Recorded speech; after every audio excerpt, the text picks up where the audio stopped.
Entre os séculos XI e XV, os castelos medievais da Europa eram símbolos absolutos de poder e proteção, com muralhas de até 3 metros de espessura e torres que alcançavam 30 metros de altura.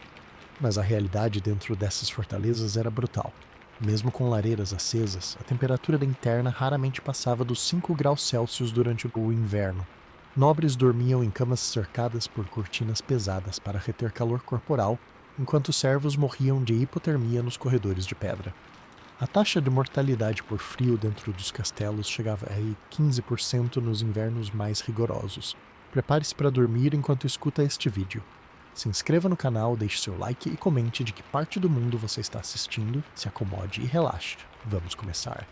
Imagina só você entrar naquela fortaleza imponente de pedra achando que vai se proteger do inverno brutal lá fora. Descobre que o pior frio está justamente dentro de casa. A realidade é que um castelo medieval no inverno era uma armadilha térmica perfeita, e a culpa começava pela própria construção, por aquelas paredes que pareciam saídas de uma lenda, mas que funcionavam como um gigantesco sorvedor de calor. O material básico de qualquer castelo que se prezasse era a pedra, muita pedra.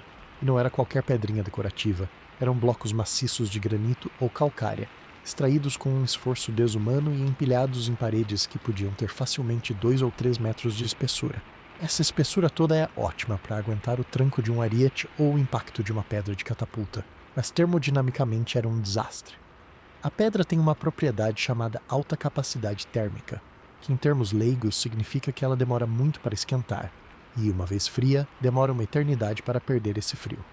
Pense numa panela de ferro pesada. Você coloca no fogo e ela demora para ficar quente, mas quando tira, ela queima seu dedo minutos depois porque retém o calor. A pedra do castelo fazia o oposto.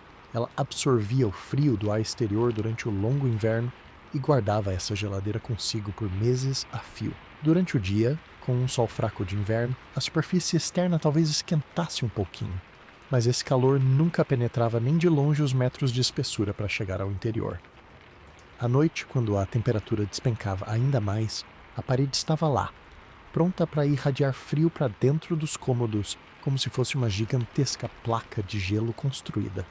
Era um efeito de resfriamento ativo e constante. E não eram só as paredes externas. Os pisos eram de pedra, as escadas eram de pedra, as abóbadas dos corredores da CE e salas eram de pedra. Você estava literalmente dentro de uma montanha de material gelado. A umidade do solo piorava tudo, fazendo com que o frio da terra subisse por essas pedras através da capilaridade. Então mesmo os pisos dos andares superiores tinham aquele gelo que vinha de baixo. Não existia porão isolado, nem fundação térmica. O castelo estava plantado no chão e o chão frio era parte integrante dele. Outro inimigo mortal do conforto, e talvez um dos piores, era o espaço. Os castelos não eram aconchegantes. O grande salão, o coração da vida social, era um ambiente descomunal, com tetos altíssimos que podiam chegar a 10 ou 15 metros de altura. A lógica por trás disso era demonstrar poder e riqueza, além de acomodar muitas pessoas em festas ou reuniões. Mas do ponto de vista do aquecimento, era um pesadelo. Qualquer fonte de calor, como uma lareira ou um braseiro, aquece o ar ao seu redor. O ar quente menos denso sobe, num ambiente com teto baixo, ele sobe, bate no teto, se espalha e eventualmente aquece um volume razoável da sala. Num teto absurdamente alto, o ar quente simplesmente disparava para o topo, se acumulava a metros e metros de distância das pessoas no chão e ficava lá, inútil. O espaço próximo ao chão, onde os humanos viviam, permanecia gelado, enquanto o calor se dissipava na escuridão do teto. Era como tentar esquentar uma praça pública com um isqueiro. Mesmo que se acendessem dezenas de tochas e braseiros, o volume de ar para aquecer era tão colossal que a tarefa era impossível com a tecnologia da época. Além das paredes e do espaço, as aberturas eram um capítulo à parte. Janelas, no sentido que conhecemos, praticamente não existiam. Em castelos mais antigos, as janelas eram meras frestas estreitas, feitas para arqueiros atirarem com segurança. Com o tempo, evoluíram para aberturas um pouco maiores, mas ainda assim longe de serem painéis de vidro. O vidro era um luxo raríssimo e caríssimo, reservado para as capelas ou aposentos do Lorde, e mesmo assim em pequenos pedaços montados em um chumbo. A esmagadora maioria das aberturas era fechada com algo como pergaminho oleado, painéis de madeira translúcida ou simplesmente com tapetes pesados ou couro esticado quando o frio apertava.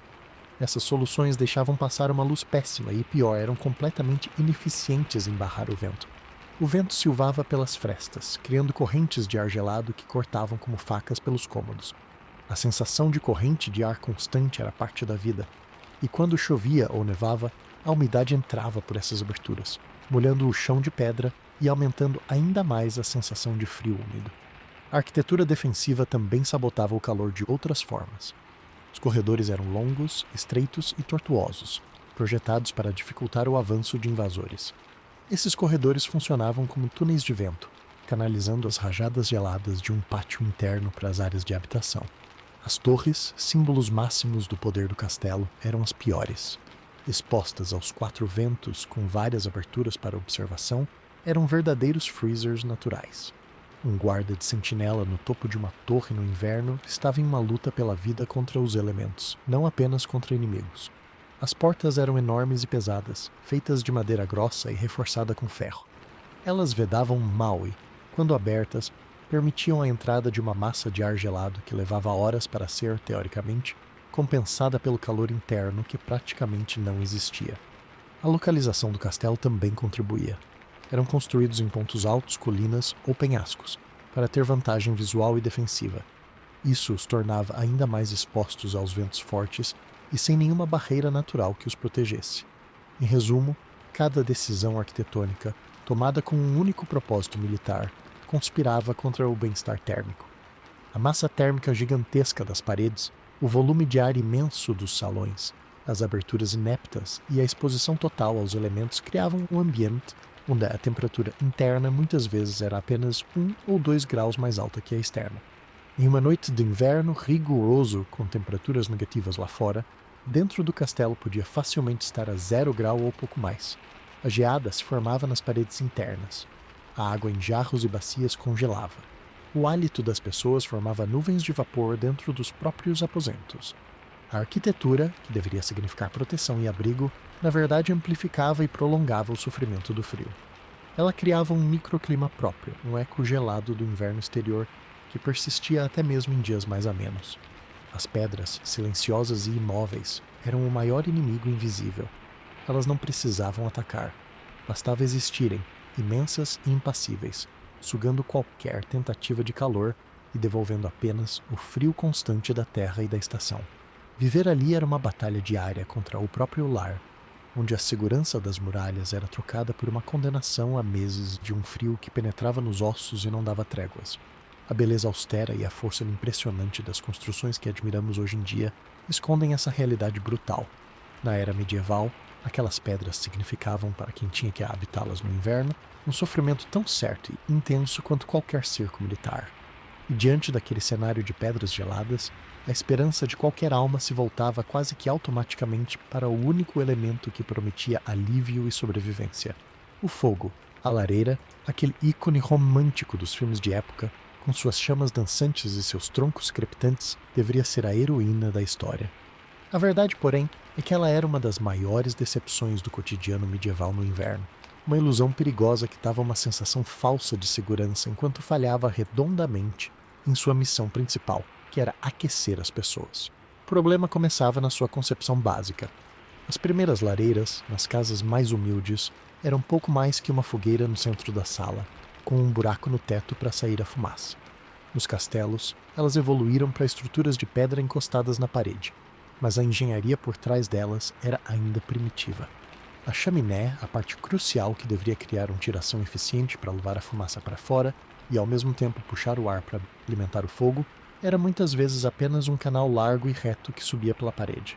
Esse formato não criava o vácuo necessário para uma queima eficiente. O resultado era que uma quantidade imensa do calor gerado pelas chamas seguia direto pela chaminé junto com a fumaça, escapando para o céu sem nem sequer passar pelo ambiente que deveria aquecer. Era como tentar esquentar um quarto com um aquecedor ligado do lado de fora da janela. Você via a luz, sentia um pouco de radiação se estivesse bem perto, mas o ar do cômodo permanecia gelado. A eficiência térmica era ridiculamente baixa, talvez algo em torno de 10% do calor total produzido fosse de fato aproveitado no local. E mesmo esse pouco calor tinha um alcance pífio. O calor de uma lareira é principalmente radiante, ou seja, viaja em linha reta como a luz do sol. Por isso, só quem estava na linha de fogo, a menos de 1 metro de distância, sentia algum benefício real.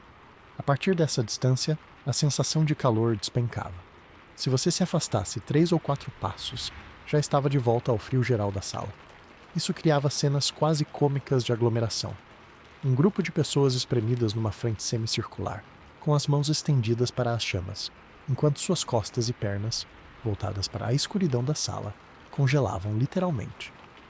E a posição era desconfortável, pois ficar de cócoras ou em pé por horas era exaustivo, mas sentar um pouco mais para trás significava renunciar ao único conforto térmico disponível. O combustível era outro drama constante. A lenha ideal, seca e curada, era um recurso que se esgotava rapidamente no início do inverno. Manter uma lareira acesa por horas consumia montanhas de madeira. A solução era usar o que estivesse disponível: lenha verde, recém-cortada ou madeira úmida recolhida do chão da floresta. Esse material queimava mal, produzindo mais fumaça branca e acre do que chamas vivas. A fumaça era um tormento à parte. Como a tiração da chaminé era fraca, uma parte significativa dela não subia, mas sim voltava para a sala, enchendo o ambiente com uma névoa irritante que ardia nos olhos, provocava tosses e deixava um cheiro penetrante em todas as roupas e cortinas. As paredes perto das lareiras ficavam negras de fuligem ao longo dos anos. E respirar aquele ar poluído diariamente causava problemas respiratórios crônicos. A lareira também tinha um efeito colateral perverso. Ela piorava das correntes de ar. Para que o fogo queimasse, ele precisava de oxigênio. Esse oxigênio vinha do ambiente, sendo puxado através de portas, frestas e outras aberturas. Assim, a lareira funcionava como um aspirador, sugando o ar gelado do resto do castelo para se alimentar. Enquanto seu rosto e mãos torravam perto das chamas, seus pés e costas eram atingidos por uma corrente constante de ar vindo do corredor gelado, anulando boa parte do ganho térmico. Era um sistema que roubava calor de um lugar para concentrar uma fração mínima dele em outro. Durante a noite, o problema se agravava. Manter uma lareira acesa a noite toda exigia vigilância para evitar incêndios e um consumo de lenha proibitivo para a maioria. A solução era abafá-la com cinzas, deixando apenas as brasas para reacendê-la pela manhã. Nesse período, toda a produção de calor cessava e o frio, que havia sido parcialmente mantido à distância, invadia o espaço com força total. Acordar de manhã era um choque, com o ar interior tão gelado quanto o exterior, e a dolorosa tarefa de reanimar o fogo com mãos trêmulas e lenha muitas vezes úmida. A localização das lareiras dentro do castelo também seguia uma lógica que nem sempre priorizava o conforto. O grande salão podia ter 1 ou 2 lareiras enormes, mas como já vimos, o volume do ambiente as tornava decorativas. Nos aposentos privativos do senhor e da sua família, as lareiras eram melhores, mas ainda assim ineficientes. Nos quartos dos cavaleiros ou nas alas dos servos, as lareiras eram menores, mais mal construídas e com menos acesso à lenha de qualidade. E em muitos locais de trabalho, como nas estrebarias ou nas oficinas, o fogo era para tarefas específicas, como ferraduras ou cozinhar, e não para o conforto das pessoas que lá trabalhavam. A ilusão do calor se estendia também aos braseiros, recipientes portáteis de metal onde se queimava carvão ou lenha. Eles podiam ser levados para mais perto das pessoas, mas traziam um risco mortal: a intoxicação por monóxido de carbono. Em um ambiente fechado, sem ventilação adequada, o gás invisível e inodoro liberado pela combustão podia matar silenciosamente todos em um quarto durante a noite. Era um risco tão conhecido que muitas pessoas preferiam um frio extremo a levar um braseiro para um cômodo totalmente fechado. A manutenção das lareiras era uma tarefa suja e interminável. A cinza acumulada diariamente precisava ser removida, um trabalho que envolvia nuvens de pó fino que cobriam tudo. As chaminés entupiam com fuligem e ninhos de pássaros, exigindo limpeza regular, uma atividade perigosa e desagradável. E o perigo de incêndio era sempre presente. Faíscas poderiam saltar para tapetes, esteiras ou móveis próximos, e com a estrutura interna de muitos castelos contendo madeira, um incêndio podia se alastrar com uma rapidez catastrófica. Dada toda essa ineficiência, a lareira acabava servindo mais como um ponto focal psicológico do que como uma solução prática. Ela fornecia luz, o que era crucial nas longas noites de inverno. Ela era um local para cozinhar, pelo menos para assar ou esquentar coisas rapidamente. E ela era um símbolo de status e de vida doméstica. O ato de se reunir ao redor do fogo, mesmo que sem sentir muito calor, era um ritual social importante, um gesto de normalidade e comunidade em meio ao ambiente hostil. mas no balanço final, a contribuição da lareira para vencer o frio era mínima.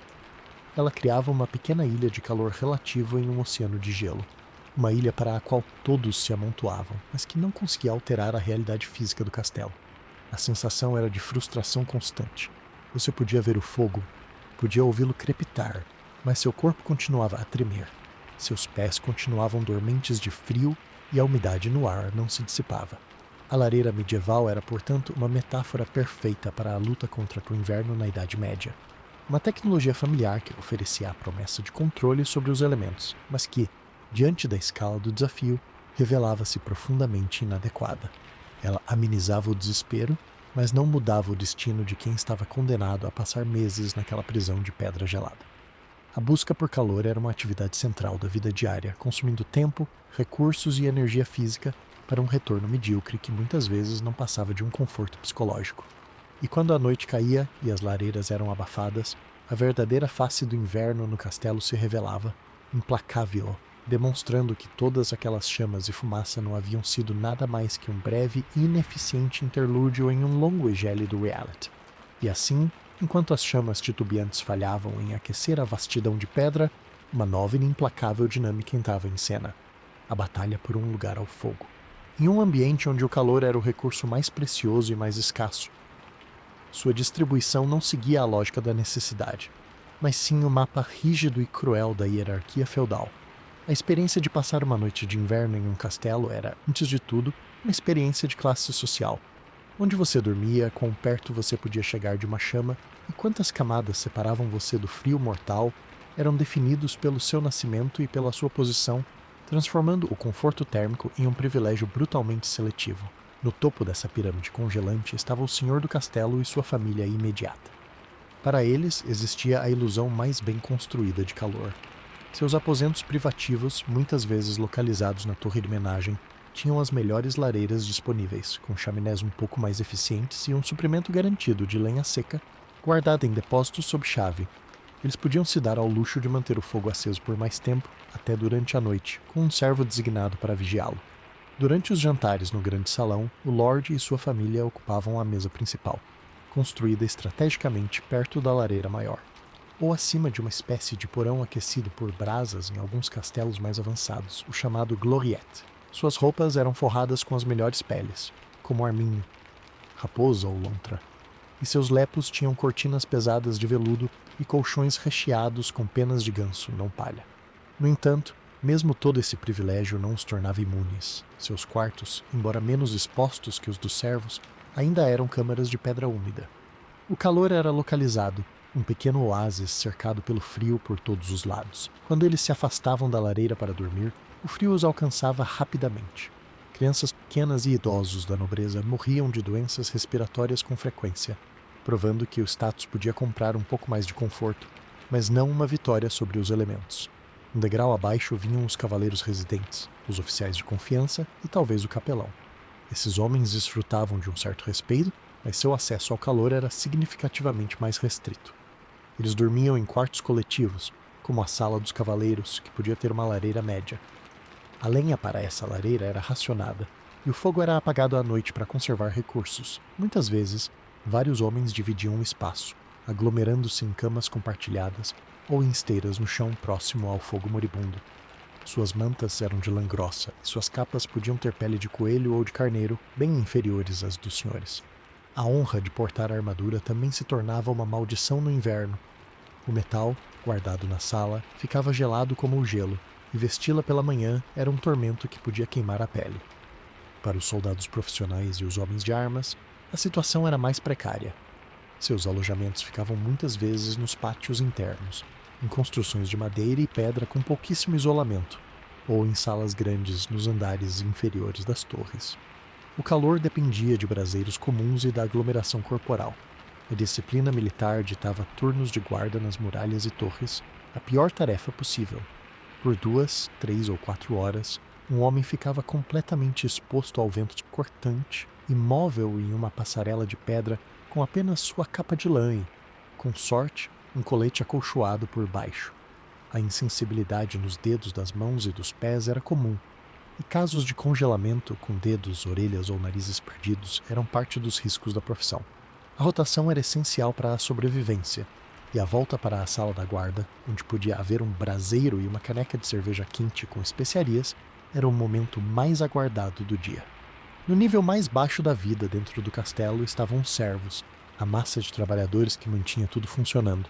Cozinheiros, criados, estáveis, carpinteiros, ferreiros, lavadeiras.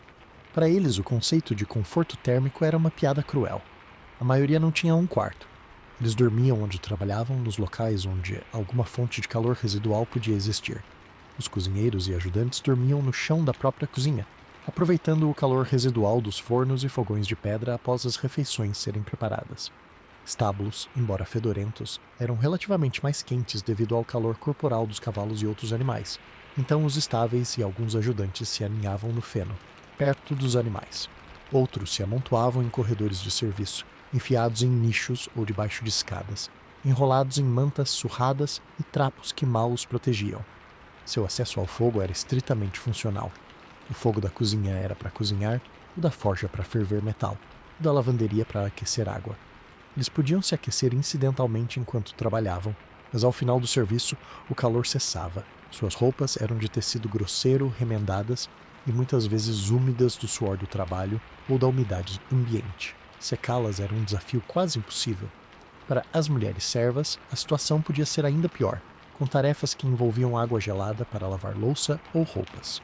As crianças órfãs ou filhas de servos estavam entre as mais vulneráveis, muitas vezes relegadas aos cantos mais frios e com a apuração alimentar mais magra, sucumbindo rapidamente a gripes e pneumonias. E havia os completamente desprovidos de qualquer privilégio, os prisioneiros. As masmorras, geralmente situadas nas partes mais baixas e úmidas do castelo, eram poços de ar estagnado e gelado. Sem luz solar direta, com a umidade escorrendo pelas paredes, e sem qualquer fonte de calor, a temperatura ali podia ser apenas alguns graus acima do congelamento. Um prisioneiro vestido com trapos finos podia morrer de hipotermia em poucos dias, um fato muitas vezes calculado pelos carcereiros. A fome, somada ao frio intenso, acelerava o processo. A justiça feudal às vezes era aplicada não pela lâmina, mas pelo abandono em uma cela gelada. Essa hierarquia do conforto criava um apartheid térmico dentro das muralhas. Enquanto o Lorde reclamava do frio em seu quarto com lareira, um servo morria silenciosamente de frio a 50 metros de distância, no estábulo. O risco de hipotermia e morte era, portanto, uma função matemática da posição social. Quanto mais baixo na escada, maior a exposição, pior a nutrição, mais inadequada a vestimenta e menor o acesso a qualquer fonte de calor eficaz. Isso não era um efeito colateral, mas uma característica intrínseca do sistema.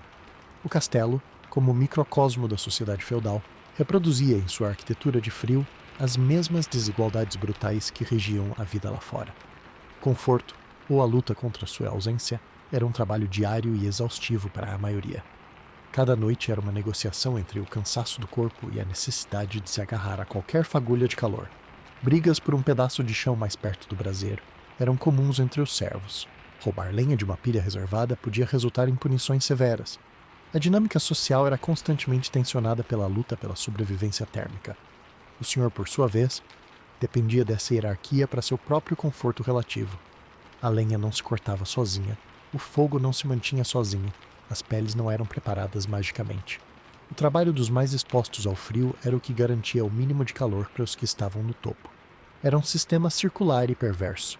A miséria térmica de muitos sustentava o privilégio térmico de poucos. E no inverno mais rigoroso, quando a morte branca batia às portas, essa hierarquia podia rachar. Até o senhor em sua torre percebia que se muitos servos morressem, o castelo pararia. Podiam ocorrer gestos de relativa generosidade, como a distribuição de cerveja quente ou o permissionamento para que mais pessoas pernoitassem na cozinha. Mas eram paliativos, não mudanças de estrutura. A geografia social do calor era fixa, tão sólida quanto as pedras das paredes.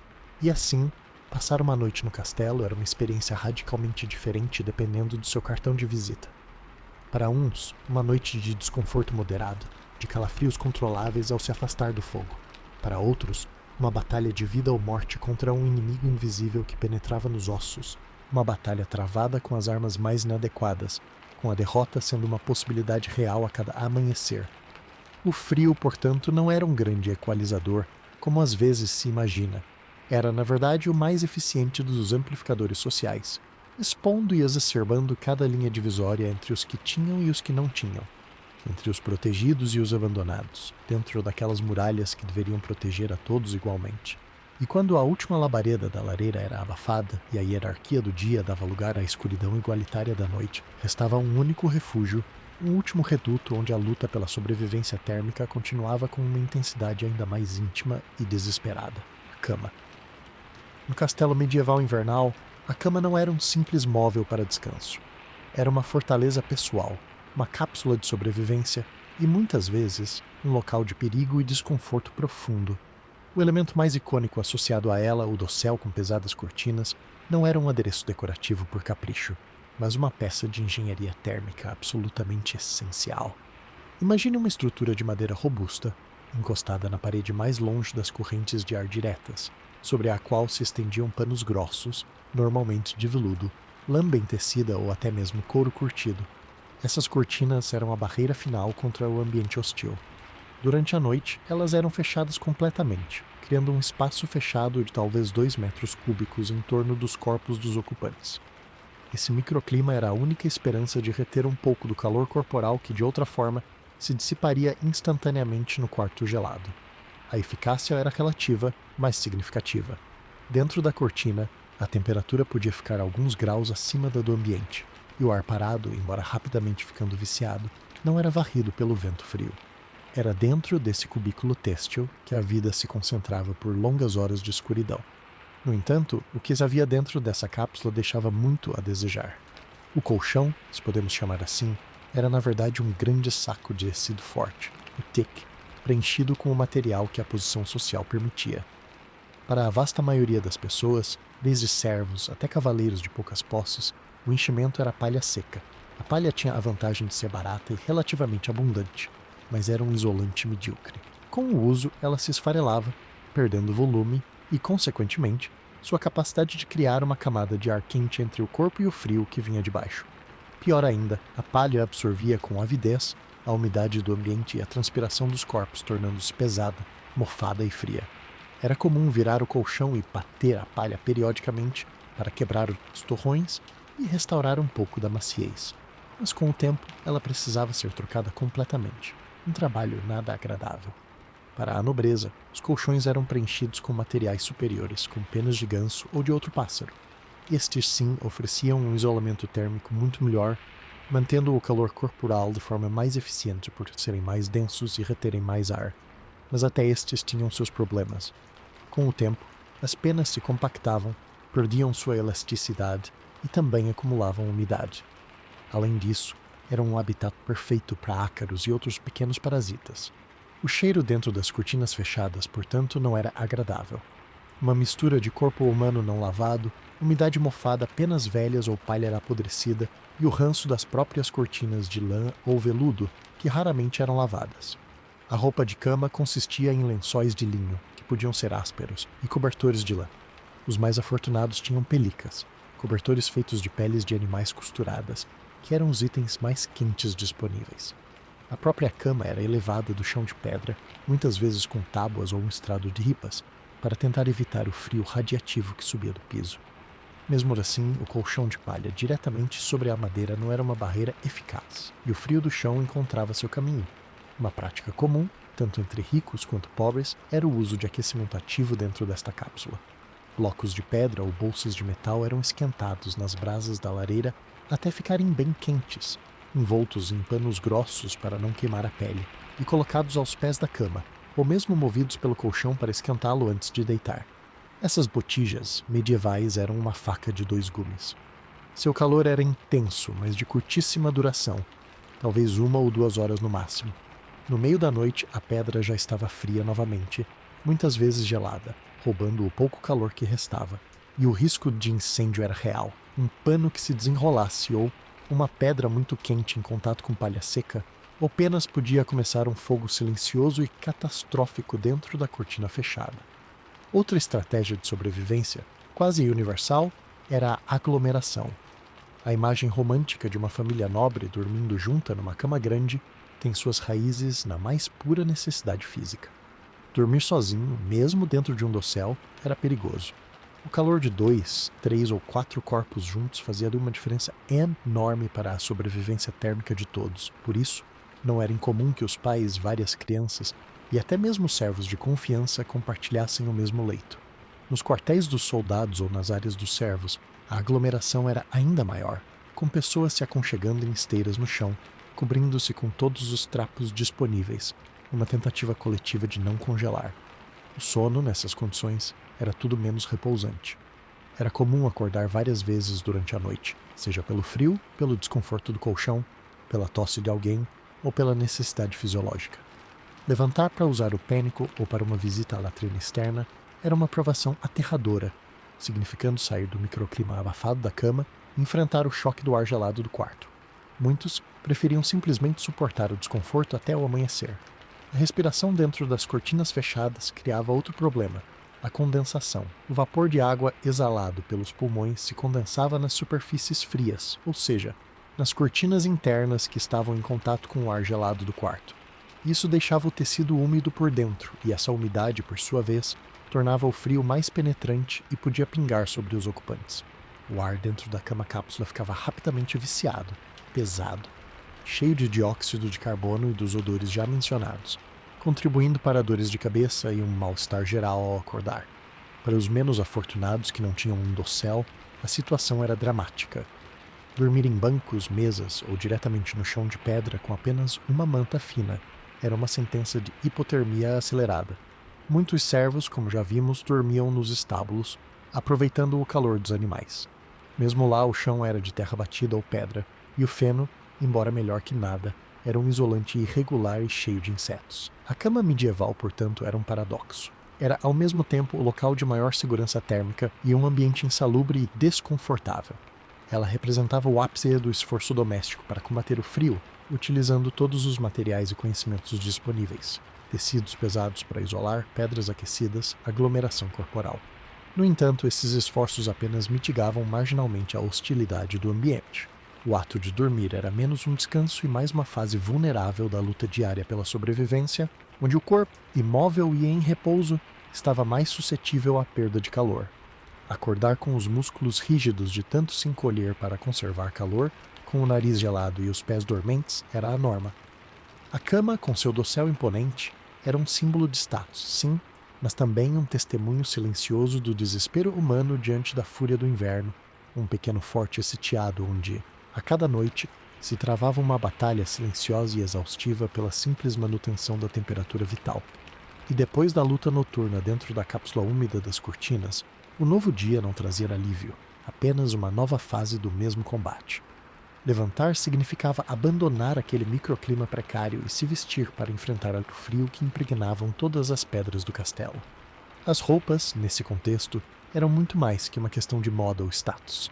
Elas eram uma armadura de sobrevivência, uma barreira física entre o corpo e um ambiente que constantemente tentava roubar seu calor vital. No entanto, essa armadura era profundamente falha, pesada, desconfortável e, principalmente, vulnerável ao maior inimigo de todos dentro daquelas paredes, a umidade. A estratégia básica era a de camadas, um princípio que ainda usamos hoje, mas com materiais que deixavam muito a desejar.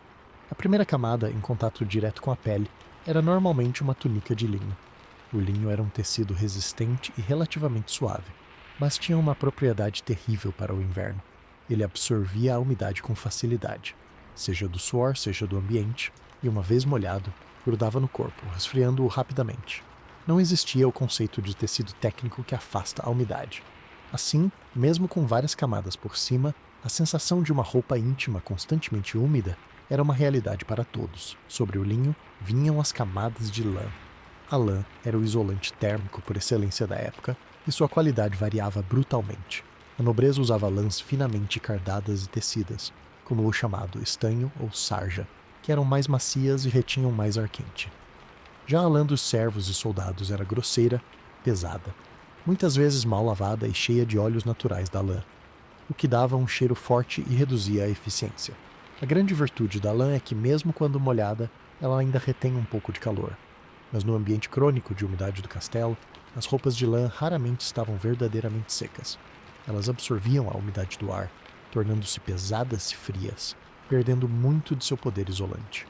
Sobre as túnicas de lã, os mais abastados usavam outras camadas, como um gibão acolchoado, que era uma espécie de colete preenchido com linho ou lã de recheio, e por cima tudo, as peças mais visíveis, mantos, capas e pelotes. O manto era uma peça crucial, um grande pedaço de tecido, muitas vezes de lã bem grossa ou até veludo, que era drapeado sobre os ombros e podia ser puxado para cobrir a cabeça. Ele era a principal defesa contra correntes de ar em corredores e salas. Os mais ricos forravam seus mantos com peles, que eram o melhor isolante disponível. Peles de arminho, raposa, lontra, lobo ou urso não eram apenas símbolos de riqueza. Elas eram tecnologia de ponta contra o frio. As peles, com seus pelos densos, criavam uma camada de ar estático excelente para reter calor. E, diferente dos tecidos, eram mais resistentes à umidade penetrante. Ter um manto forrado com peles de animal era, literalmente, carregar um cobertor portátil de alta eficiência. Já os menos afortunados usavam peles de carneiro ou coelho, de eficácia bem menor, ou simplesmente mais camadas de tecido remendado. Os calçados eram um ponto crítico de vulnerabilidade. A maioria das botas e sapatos era feita de couro, curtido de forma rudimentar. O couro, quando novo, oferecia alguma proteção, mas rapidamente se tornava permeável à água e à umidade. Caminhar sobre os pisos de pedra constantemente frios e muitas vezes úmidos significava que os pés estavam sempre gelados. O isolamento dentro do calçado era mínimo, meias grossas de lã, que, novamente, ficavam úmidas com o suor dos pés e perdiam sua capacidade térmica. Em dias de neve ou chuva, andar pelos pátios exteriores era um tormento, com a água penetrando rapidamente e deixando os pés molhados por horas. Luvas eram usadas, mas apresentavam um dilema prático. Luvas de couro ou de lã grossa prejudicavam a destreza manual. Um cavaleiro não podia manejar uma espada, ou um senhor não podia segurar um documento com luvas muito pesadas. Muitas vezes usavam cemitênias, um tipo de luva que cobria a mão, mas tinha um compartimento único para os dedos, ou então simplesmente tiravam as luvas para realizar tarefas, expondo as mãos ao ar gelado. A sensação constante era de um conflito entre mobilidade e proteção. Você se vestia com tantas camadas que ficava com os movimentos limitados, pesado e pouco ágil, e ainda assim não se sentia verdadeiramente quente. A restrição de movimento era apenas parte do problema. O peso das roupas úmidas era exaustivo para carregar o dia todo. Uma capa de lã grossa encharcada de umidade do ar podia pesar vários quilos a mais. Para os servos, que realizavam um trabalho físico intenso, isso era um fardo adicional enorme. Eles suavam sob as camadas, a umidade do suor ficava presa contra a pele pelo linho, e quando paravam de se mover, o resfriamento evaporativo os deixava com calafrios ainda piores. Era um ciclo vicioso. Movimentar-se para se aquecer gerava suor que molhava as roupas, que por sua vez roubavam o calor do corpo quando parado. Para as mulheres, as roupas eram ainda mais pesadas e restritivas, com múltiplas saias e vestidos longos que arrastavam nos pisos frios e úmidos, absorvendo ainda mais a umidade do ambiente. A cor das roupas também tinha um papel prático pouco lembrado. Roupas escuras, com tons de marrom, verde escuro ou preto, eram mais comuns não só porque os corantes eram mais baratos, mas porque sujavam menos visivelmente com a fuligem das lareiras e tochas, que cobria tudo dentro do castelo. Roupas claras, um luxo, exigiam mais lavagem, e lavar roupas no inverno era uma tarefa hercúlea e indesejada, pois secá-las era quase impossível. Por isso, as roupas eram usadas por dias, semanas, até meses seguidos, acumulando suor, gordura corporal, fuligem e o cheiro característico de mofo. A higiene íntima era inexistente, então as camadas de linho em contato com a pele tornavam-se rapidamente um habitat para parasitas e bactérias, causando irritações e infecções de pele que pioravam a sensação geral de desconforto. A necessidade de se agasalhar também afetava a vida social e funcional dentro do castelo. Em reuniões no grande salão, todos permaneciam vestidos com seus mantos, mesmo dentro de casa. A etiqueta era adaptada ao frio. A sensação tátil era de entorpecimento constante. Os dedos dos pés e das mãos, mal protegidos, ficavam muitas vezes dormentes, com uma sensação de formigamento doloroso quando começavam a esquentar perto de uma fonte de calor. O rosto, frequentemente exposto, sofria com o vento cortante dos corredores. A preocupação com o frio era tão omnipresente que influenciava até a postura. As pessoas se encolhiam, curvavam os ombros, cruzavam os braços sobre o peito numa tentativa instintiva de reduzir a superfície corporal exposta e conservar calor. Em resumo, vestir-se no inverno medieval era um ritual diário de preparação para uma batalha perdida. você se cobria com o melhor que tinha à disposição, mas os materiais, embora fossem os melhores da época, eram inadequados para o desafio específico da umidade penetrante e do frio radiante das pedras. A roupa era uma armadura pesada que não conseguia bloquear o verdadeiro inimigo. Ela deixava você lento, desconfortável e ainda assim tremendo. Com a friagem insistente encontrando sempre um caminho, seja pelas costuras, pela barra molhada da capa, pelos calçados de couro endurecido ou pelo colarinho que não fechava perfeitamente. A sensação de nunca, em momento algum, estar verdadeiramente aquecido e seco era um fardo psicológico e físico constante. Um lembrete de que, por mais que se vestisse, o castelo e o inverno sempre levavam a melhor. E depois de entender o fracasso das roupas como barreira, a gente precisa enfrentar o verdadeiro cerne da questão. O elemento que transformava o frio de um inconveniente em uma tortura lenta e debilitante. A umidade onipresente. Se o frio era o inimigo visível, a umidade era seu aliado fantasma. Um fenômeno constante que roubava o calor do corpo de uma maneira muito mais eficiente e insidiosa do que o ar seco e gelado. O ar dentro de um castelo no inverno não era simplesmente frio. Era pesado, úmido e carregado de uma friagem que penetrava nos ossos e não saía mais. A sensação era de estar sempre envolto em um pano molhado e gelado, não importando quantas camadas você vestisse. A origem principal dessa umidade era a própria estrutura do castelo. As paredes maciças de pedra, assentadas diretamente sobre o solo, funcionavam como esponjas gigantes. Através da capilaridade, a água do terreno úmido subia lentamente pela alvenaria, viajando metros para cima através dos minúsculos poros e fissuras da pedra e da argamassa. Esse fenômeno, chamado de umidade ascendente, fazia com que as paredes internas, especialmente nos andares mais baixos, estivessem constantemente suando. Era comum ver manchas escuras de umidade subindo da base das paredes, uma faixa de pedra permanentemente escura e fria ao toque. Nessas áreas, o musgo e o mofo encontravam um terreno fértil, criando um revestimento esverdeado ou esbranquiçado que liberava um cheiro forte e abafado de terra podre e decomposição. Esse odor se misturava a todos os outros do castelo, tornando-se parte integrante da atmosfera. E não eram apenas as paredes externas. As paredes internas, muitas vezes construídas contra a face interna das muralhas, também sofriam, tornando-se superfícies geladas e exalantes de umidade. O chão de pedra, diretamente em contato com a terra ou com caves úmidas, era outra fonte colossal de frio e umidade. Ele nunca aquecia, e a umidade do solo se condensava em sua superfície, criando uma lâmina invisível de água fria que umedecia os calçados e subia pelas pernas.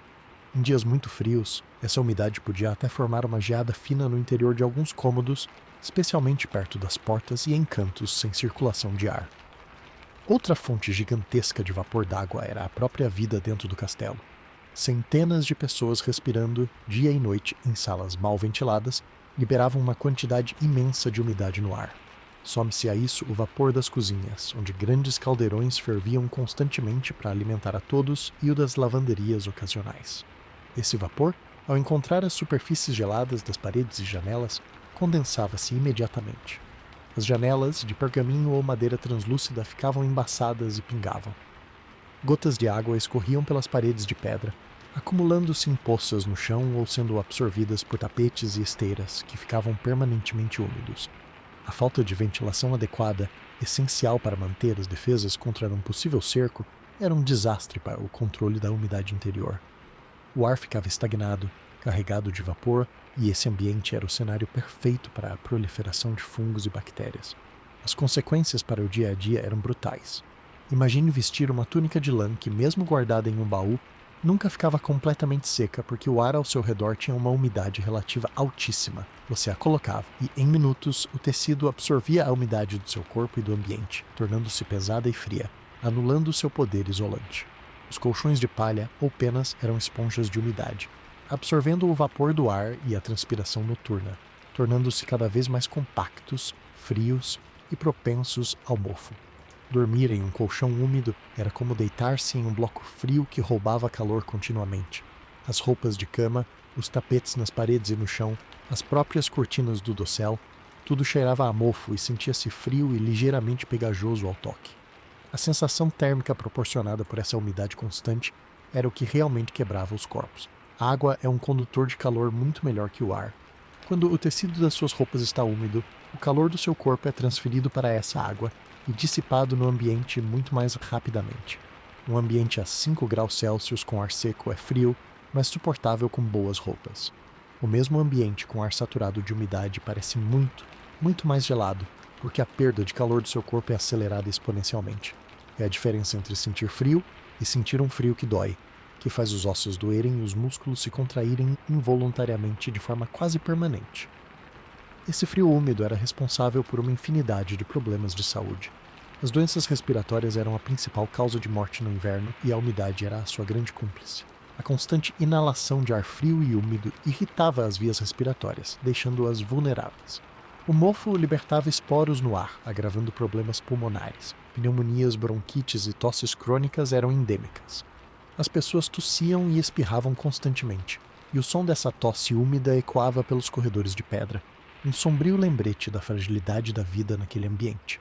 A umidade também agravava os reumatismos e as dores articulares.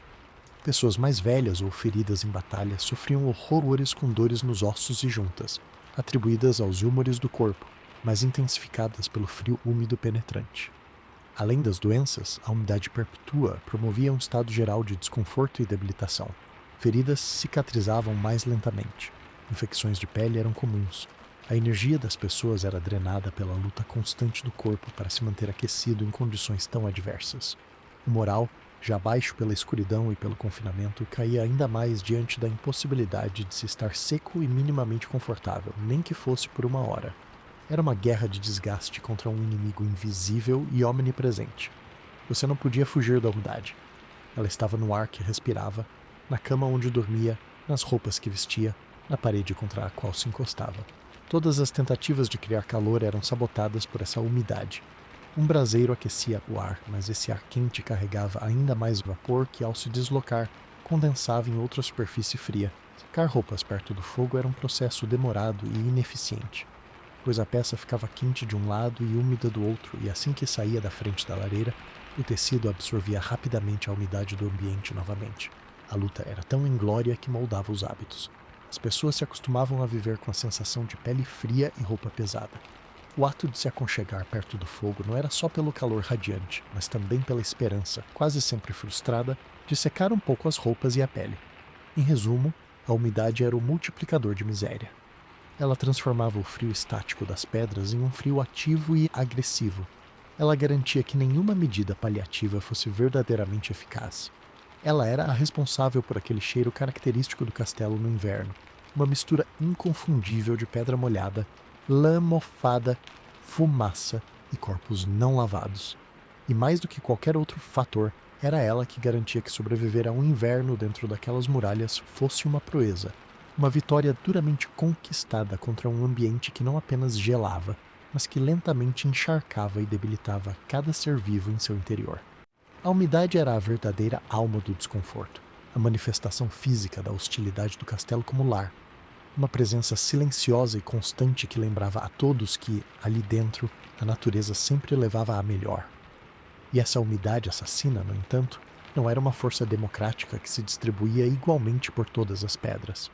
Pelo contrário, ela se aliava à arquitetura para criar um verdadeiro mapa de perigos térmicos, onde a simples tarefa de se deslocar dentro do próprio castelo podia significar a diferença entre um resfriado e uma hipotermia fatal em questão de horas. O castelo não era um bloco uniformemente gelado. Era um labirinto de microclimas, alguns apenas desconfortáveis, outros genuinamente letais. E conhecer este mapa era uma questão de sobrevivência prática para todos os seus habitantes. Começando pelo subsolo, o nível mais baixo e sombrio, encontramos a zona de morte por excelência, as masmorras e as caves de armazenamento. Estes espaços, escavados diretamente no solo ou construídos abaixo do nível do chão, eram poços estáticos de ar gelado e umidade putrefata, sem luz solar direta em nenhuma época do ano, e com ventilação limitada e algumas aberturas estreitas no alto. O ar lá simplesmente não se renovava. A umidade do solo saturado impregnava cada pedra, criando paredes que constantemente gotejavam água fria.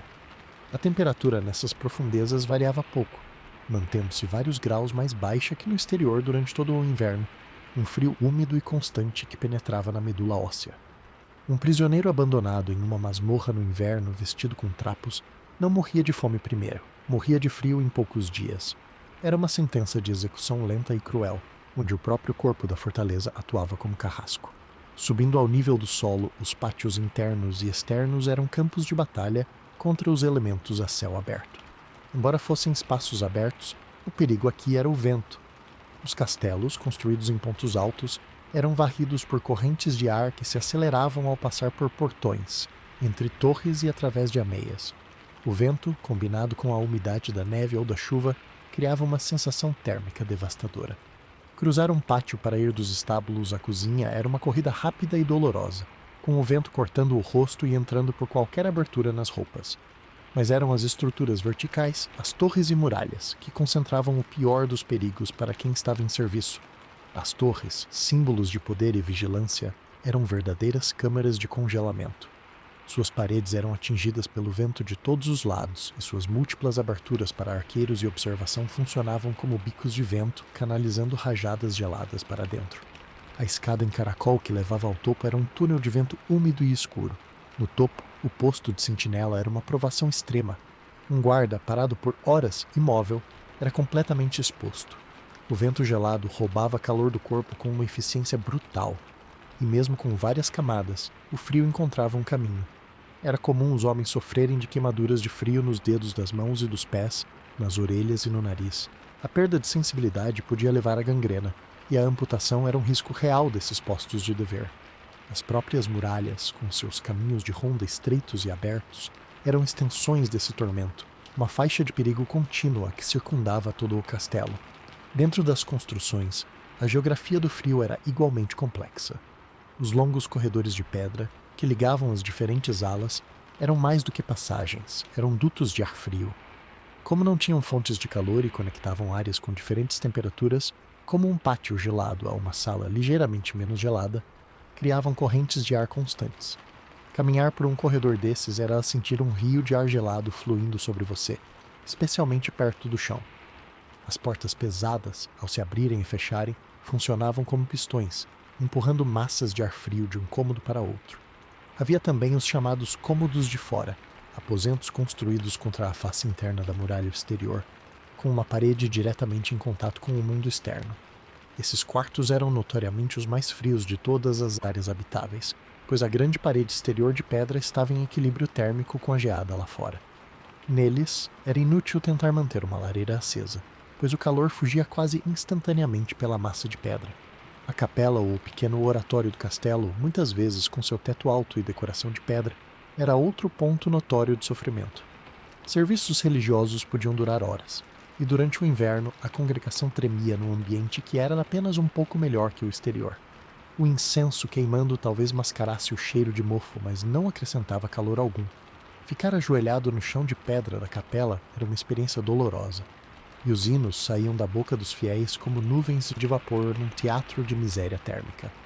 Em contraste gritante com essas zonas de perigo, existiam alguns poucos refúgios, ilhas de calor relativo que eram disputadíssimas.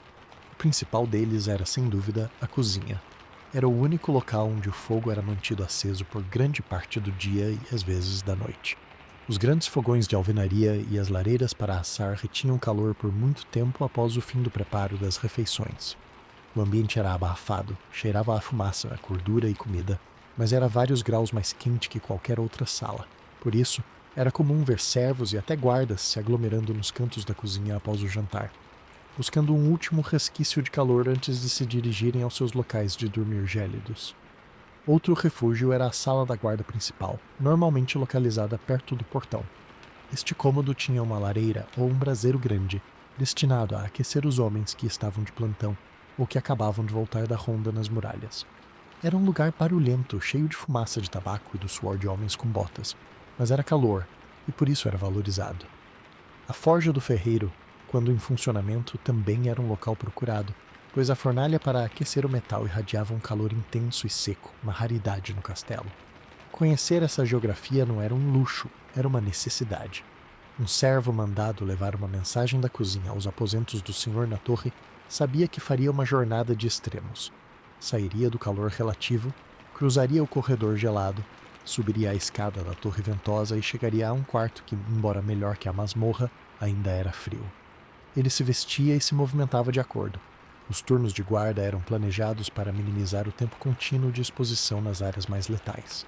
A vida social se contraía em torno dos poucos espaços toleráveis. Essa segregação térmica natural também reforçava as hierarquias sociais.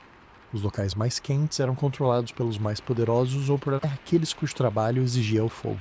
Os mais vulneráveis, como prisioneiros ou servos sem função específica, eram deixados nas zonas mais frias. Dormir em um canto escuro de um corredor inferior não era apenas desconfortável, era ativamente perigoso para a saúde. Assim, o castelo revelava sua dupla natureza de forma mais clara. De dia, um centro de poder e administração.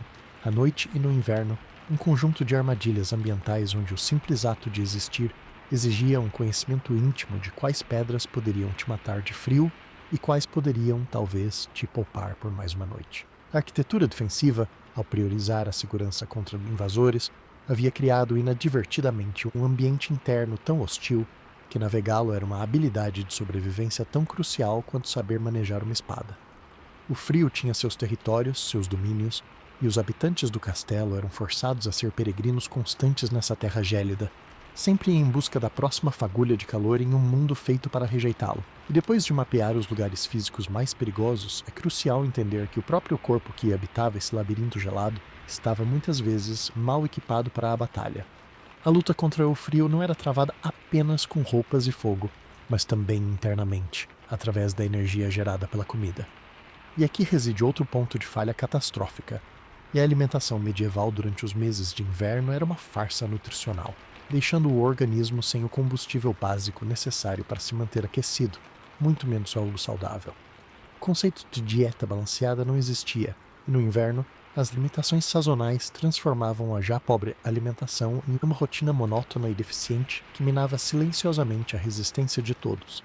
O grande problema era a preservação.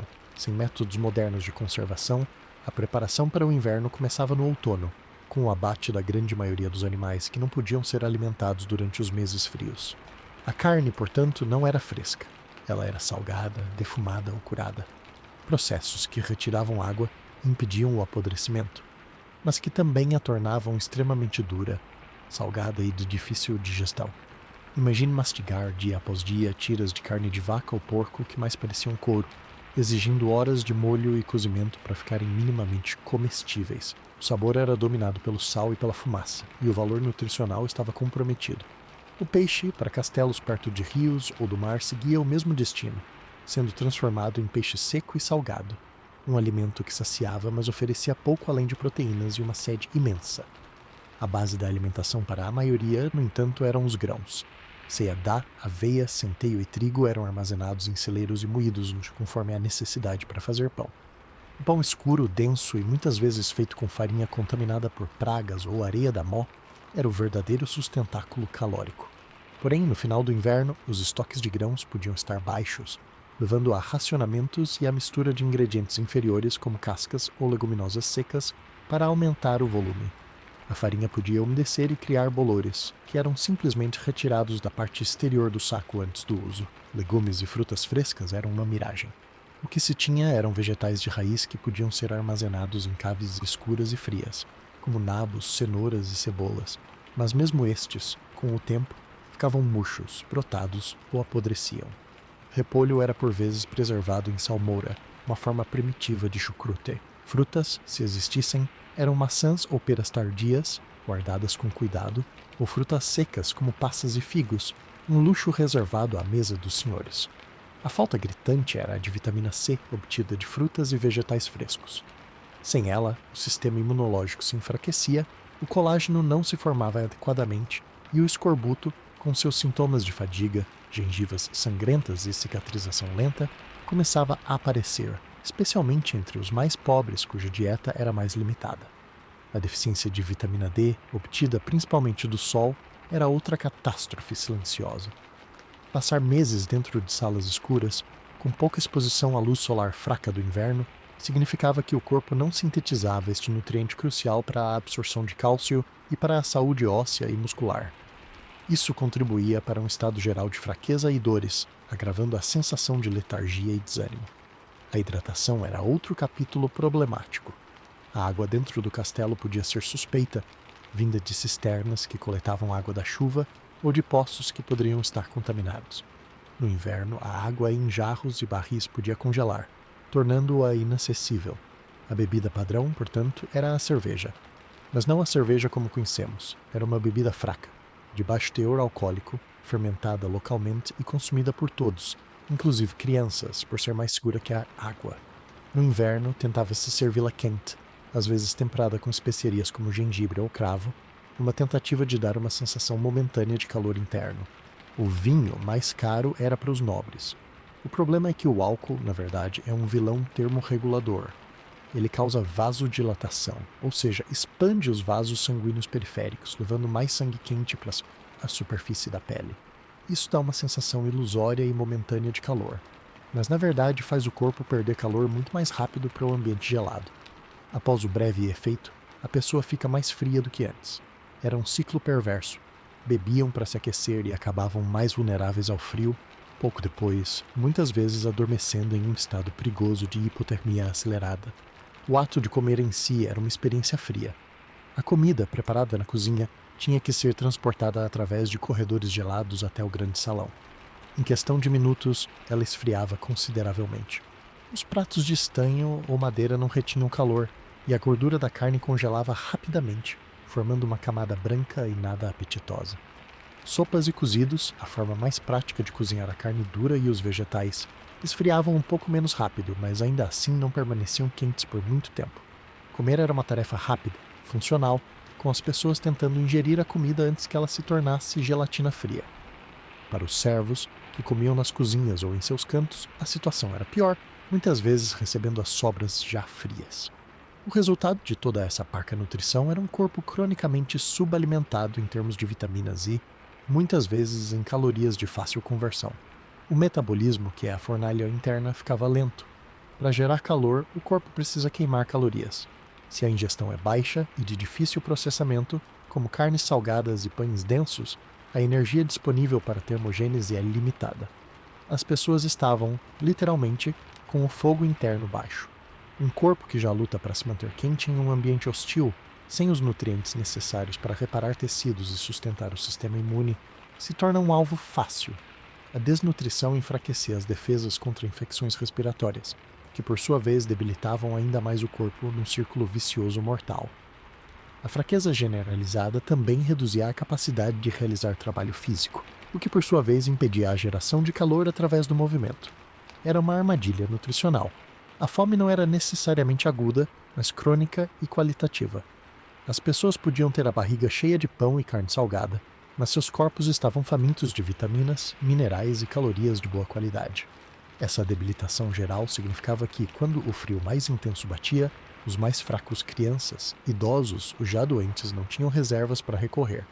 A morte por fraqueza ou febre no inverno era, inúmeras vezes, a ponta final de um processo longo de desgaste causado por uma dieta incapaz de sustentar a vida em um ambiente tão demandante. A comida, portanto, longe de ser um baluarte contra o frio, era mais uma frente de batalha perdida, garantindo que mesmo os que encontravam um canto relativamente protegido das correntes de ar carregassem consigo uma fornalha interna quase apagada, tornando cada noite um risco calculado contra um inimigo que os consumia por dentro e por fora. Nesse silêncio pesado da noite, quando o corpo já enfraquecido pela má alimentação se entregava ao repouso precário, era a vez dos ouvidos assumirem a vigilância. A noite em um castelo medieval no inverno estava longe de ser silenciosa.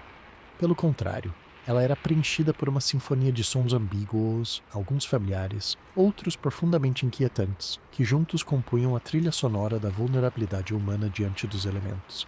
O som mais constante, o baixo contínuo dessa composição, era o gemido do vento. Não era um assobio suave, mas um uivo profundo e lamentoso que se enfiava por cada fresta, cada junta mal vedada das pedras, cada chaminé mal desenhada. O vento batia nas muralhas e torres, criando redemoinhos e correntes que produziam assovios agudos em um ponto e rosnados graves em outro. Esse som era um lembrete sonoro, minuto a minuto, de que lá fora a tempestade ou o frio cortante seguiam seu curso, e de que a barreira de pedra que os separava do exterior era permeável, traiçoeira.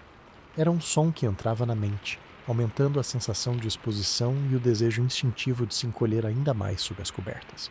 Junto ao vento vinha o estalido sinistro da própria estrutura do castelo. A pedra, sob o ataque do frio intenso, contraía-se. Esse movimento microscópico, acumulado em toneladas de material, produzia rangidos súbitos, estalos secos que soavam como pequenas rachaduras ou como o gemer de uma enorme criatura adormecida. Esses barulhos eram imprevisíveis e altos o suficiente para acordar alguém em um sobressalto. Em uma mente já predisposta ao medo de cerco ou desabamento, cada estalo podia ser interpretado como o início de uma falha catastrófica, um sinal de que o próprio abrigo podia se voltar contra seus habitantes.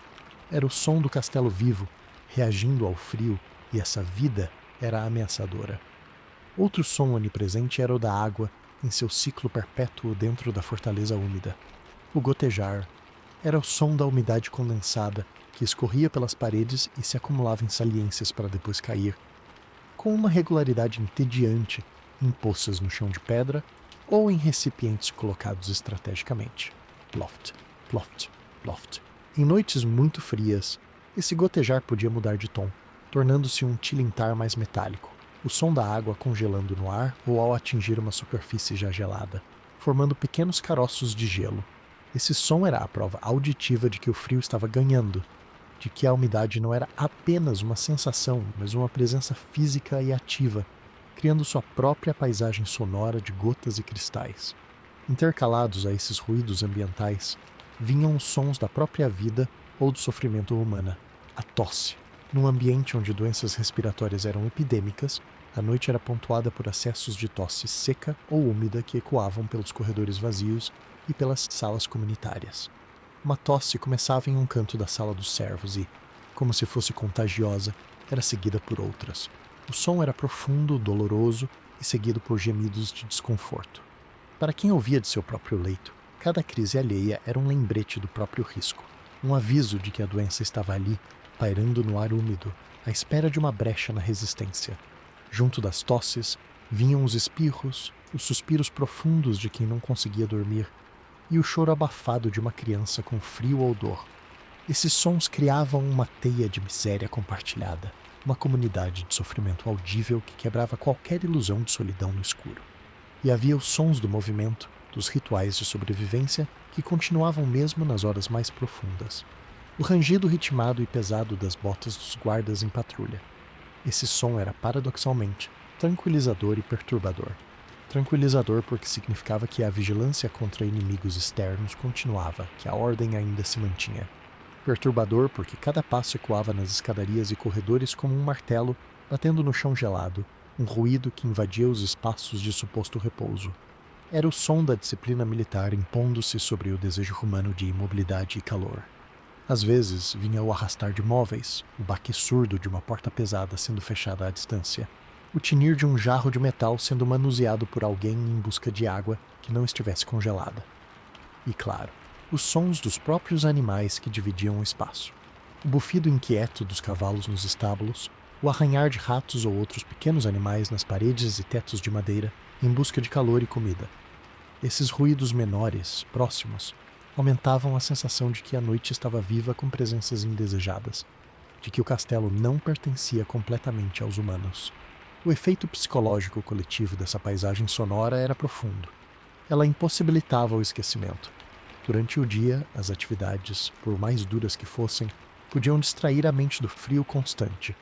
À noite, cegos pela escuridão, os ouvidos se tornavam um sentido primário. E cada som era interpretado, consciente ou inconscientemente, como uma informação sobre o ambiente hostil. O vento uivando, o frio lá fora persiste, a pedra rangendo, o castelo geme sob o peso do inverno, a água gotejando, a umidade está aqui, consumindo tudo, a tosse alheia, a doença está à espreita. Os passos dos guardas, a vida continua, mas com esforço e dor. Essa imersão auditiva constante exacerbava a ansiedade, impedia um sono verdadeiramente reparador e alimentava a superstição. Muitos desses sons, desconhecidos em sua origem física, eram atribuídos a presságios, espíritos ou demônios. O gemido do vento podia ser a voz dos mortos, o estalo da pedra, o sinal de um mau agouro. A noite, assim, não era apenas fria e escura. Era sonoramente opressiva, um espaço onde a imaginação, alimentada pela fadiga e pelo medo, se misturava à realidade dos ruídos para criar uma experiência de quase cerco psicológico. O silêncio total, quando ocorria, podia ser ainda mais aterrorizante, pois significava que o vento havia parado e um frio estático e ainda mais profundo se instalava, ou que uma nevasca grossa amortecia todos os sons externos, criando um isolamento assustador. Portanto, sobreviver à noite não era apenas uma questão de aguentar a temperatura. Era também suportar a carga mental dessa sinfonia de desespero, onde cada nota confirmava a precariedade da existência dentro daquelas muralhas de pedra. E nesse cenário de frio e desconforto constante, onde cada noite era uma provação coletiva, o maior perigo não vinha com alarido, mas em silêncio. Era um inimigo que muitos não sabiam nomear, cujos sinais eram facilmente mal interpretados ou ignorados até ser tarde demais: a hipotermia. Hoje conhecemos bem seus estágios, mas na Idade Média, a compreensão do frio como um assassino fisiológico era primitiva, envolta em superstição e confusão. O frio era visto como uma força externa, um castigo ou uma provação, não como um processo que desligava o organismo de dentro para fora. Por isso, a hipotermia agia como um predador invisível, colhendo vidas especialmente entre os mais vulneráveis e nos momentos de menor vigilância. O primeiro ato desse drama silencioso eram os calafrios intensos e incontroláveis. Todo mundo tremia no castelo, era algo tão comum que ninguém dava importância. O tremor é, na verdade, um mecanismo de defesa brilhante. Os músculos se contraem rapidamente na tentativa de gerar calor. Mas quando os recursos energéticos do corpo, já tão escassos pela má alimentação, começavam a se esgotar, os tremores paravam. E aqui estava a primeira e mais fatal armadilha da ignorância. A cessação dos calafrios era vista por um observador desatento ou por própria vítima como um alívio. Ah, finalmente parei de tremer, deve estar melhorando. Na realidade, era um sinal catastrófico de que o corpo estava entrando na fase de exaustão, desistindo da tentativa ativa de se aquecer para conservar a pouca energia que restava para os órgãos vitais. Nesse ponto, a vítima começava a apresentar um comportamento estranho, que muitas vezes era confundido com embriaguez, preguiça ou até com loucura. A fala ficava arrastada, as palavras saíam enroladas, a pessoa parecia confusa, desorientada, respondendo coisas sem sentido ou ficando apática. Num ambiente onde muitos consumiam cerveja ou vinho para se aquecer, era fácil atribuir esses sintomas à bebida. Um servo encontrado sentado num canto, falando sozinho e com movimentos lentos, podia ser repreendido por estar bêbado, quando na verdade estava morrendo de frio. A confusão mental impedia a própria vítima de perceber a gravidade de sua situação e de procurar ajuda. Ela podia simplesmente se sentar e ficar ali, imóvel, enquanto sua temperatura central caía perigosamente. O próximo estágio era o mais traiçoeiro e frequentemente o último: a paradoxal sensação de calor. À medida que o corpo desvia todo o sangue restante para os órgãos centrais, abandonando as extremidades, pode ocorrer uma vasodilatação final e descontrolada, que faz com que um fluxo de sangue ainda relativamente quente vá para a pele por um breve momento. A vítima, que estava congelando, de repente sente uma onda de calor intenso. Esse é um sinal de extremo perigo, mas para alguém que passou horas ou dias com frio penetrante, a sensação é de alívio divino. É nesse momento que ocorrem as histórias trágicas de pessoas que, perdidas numa nevasca, começam a tirar as roupas. No castelo, a manifestação podia ser diferente.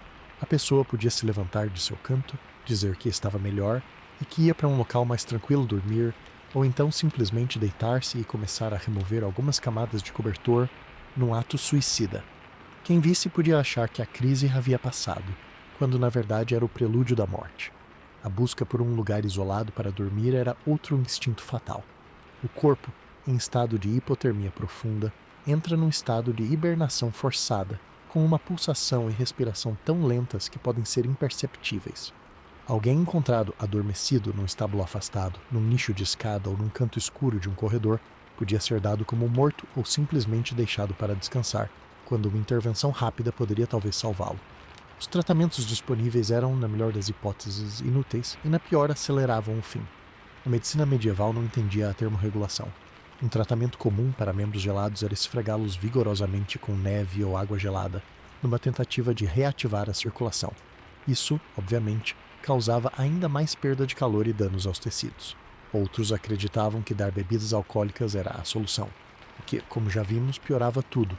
O único método que podia funcionar era o aquecimento lento e passivo, com cobertores e contato corporal próximo. Mas isso era raramente aplicado de forma sistemática, pois era um recurso que demandava tempo e dedicação de outra pessoa, um luxo nem sempre disponível para um servo ou um soldado comum. A fatalidade da hipotermia era sua natureza igualitária no final, ainda que os caminhos até ela fossem desiguais. Sim, um lord tinha mais recursos para evitá-la, mas se caísse de um cavalo num dia de inverno e fosse resgatado tarde, ou se adoecesse gravemente, seu corpo privilegiado sucumbia às mesmas leis da física que o de um camponês. Crianças e idosos, com menos massa corporal e sistemas de termorregulação menos eficientes, eram as vítimas mais frequentes. A mortalidade infantil durante os invernos rigorosos era assustadoramente alta. Um resfriado que se transformava em pneumonia, combinado com a desnutrição, criava o cenário perfeito para uma queda fatal na temperatura corporal. A morte era registrada como febre, debilidade, ou doença do peito, mascarando a hipotermia como causa subjacente. A percepção da época era de que o inverno simplesmente colhia os fracos. E de certa forma era verdade. O frio estrutural do castelo, combinado com a má alimentação e as doenças, testava a resistência física ao extremo. A hipotermia era o golpe final, o mecanismo pelo qual o ambiente hostil convertia a fraqueza em óbito. Ela não vinha com drama, não havia sangue, nem gritos. Era um desligamento silencioso, muitas vezes acontecendo no meio de outras pessoas, que, entorpecidas pelo próprio frio e cansaço, não percebiam o processo se desenrolando ao lado. Um indivíduo podia estar conversando com outro pela manhã e no fim da tarde ser encontrado sem vida, aparentemente adormecido, num canto qualquer. Essa invisibilidade era o que a tornava tão temível. O inimigo não estava apenas do lado de fora das muralhas, nem era uma doença com sintomas claros. Estava no ar que respiravam, nas paredes que os cercavam e na incapacidade do corpo de vencer uma batalha para a qual não tinha combustível nem defesas adequadas.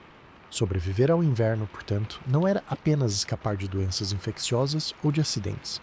Era, literalmente, conseguir manter a pequena chama interna do metabolismo acesa, noite após noite, contra um mundo que parecia dedicado a apagá-la.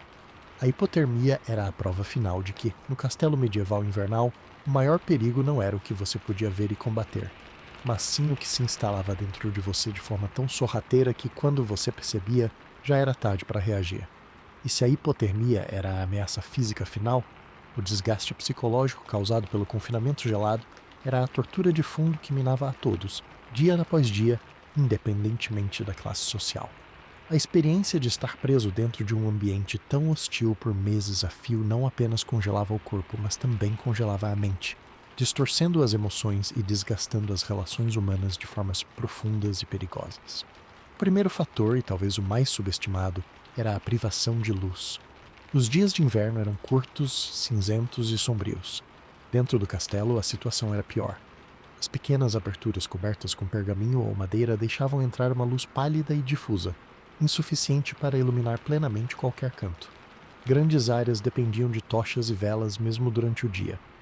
Essa escuridão quase perpétua tinha um efeito biológico direto, o que hoje chamamos de transtorno afetivo sazonal, uma forma de depressão ligada à falta de luz solar. Sem entender a química cerebral, as pessoas simplesmente sentiam seu ânimo definhar. Uma letargia pesada se instalava. A vontade de se movimentar, de realizar tarefas além das absolutamente necessárias, desaparecia. Era um cansaço que vinha não do esforço, mas da ausência. Uma apatia que fazia com que ficar sentado perto de uma lareira, imóvel, parecesse a única atividade suportável.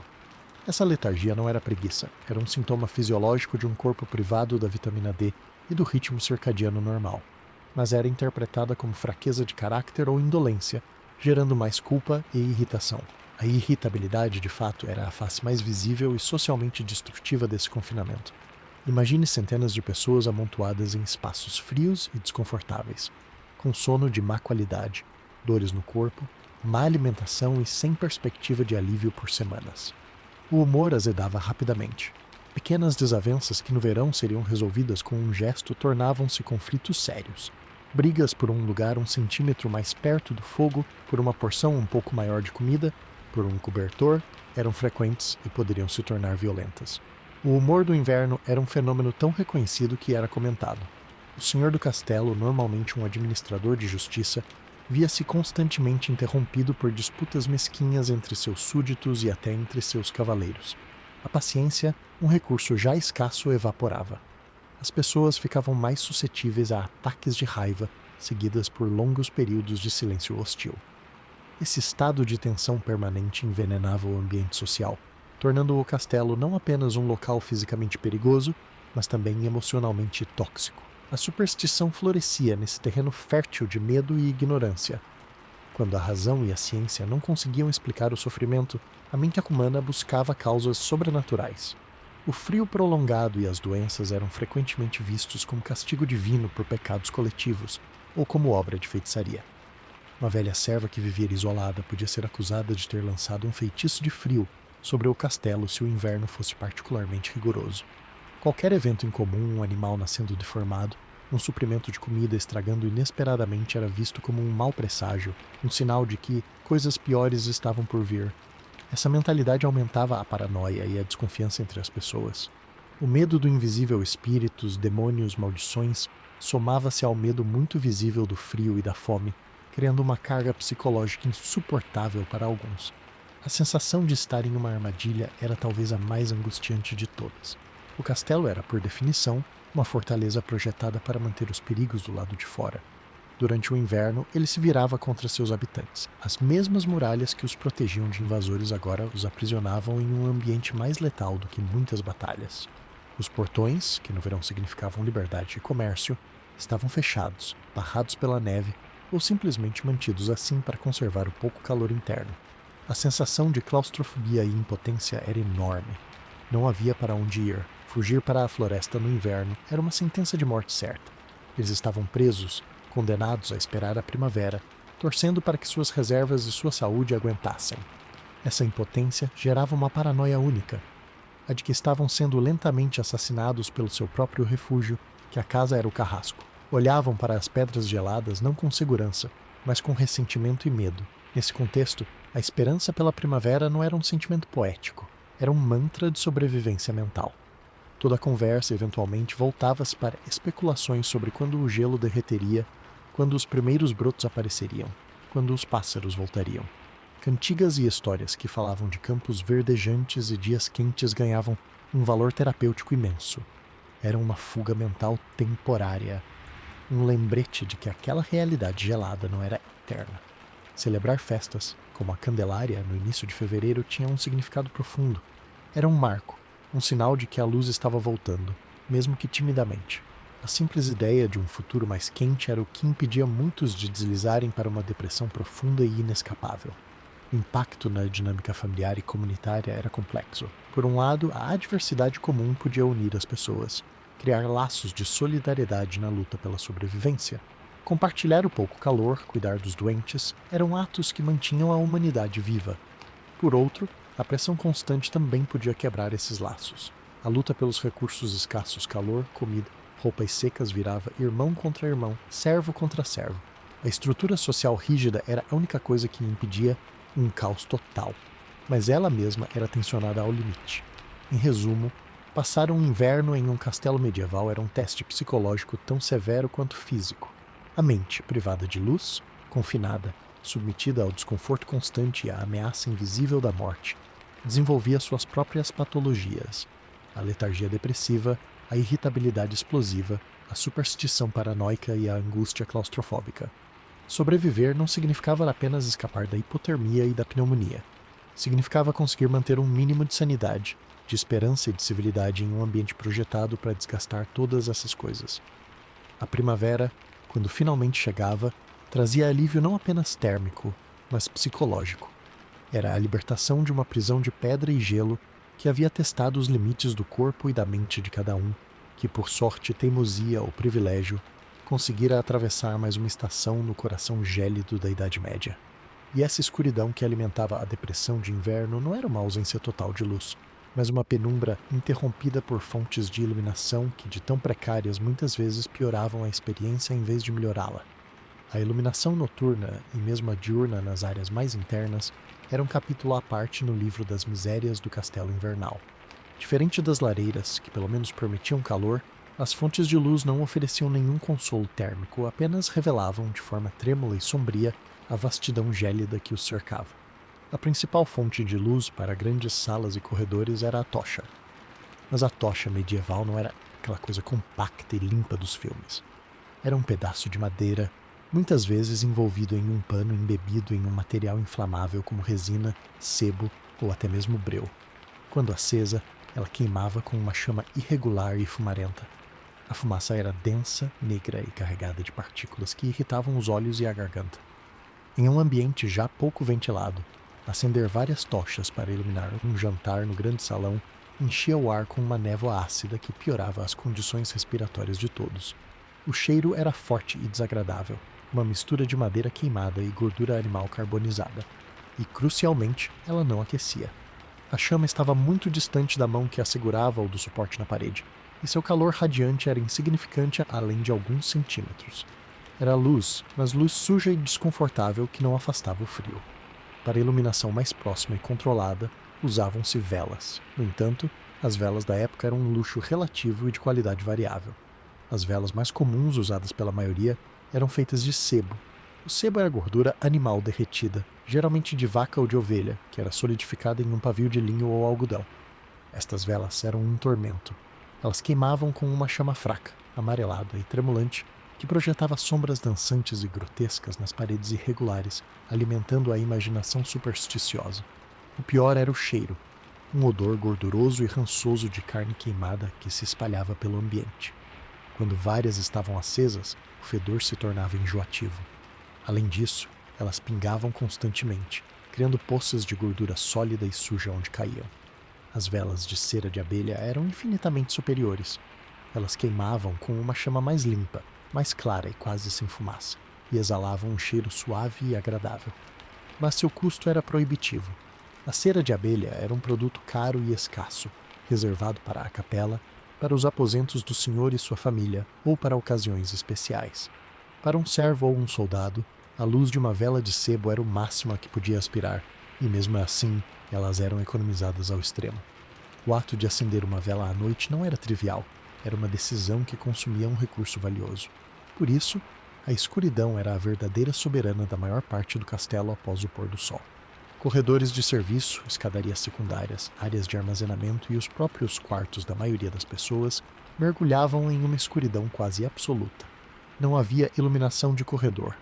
Se você precisasse sair de seu canto para qualquer coisa à noite para ir à latrina, para verificar um barulho, para cumprir um turno, você teria que levar sua própria fonte de luz, o que significava carregar uma vela protegida do vento ou uma pequena lamparina de óleo.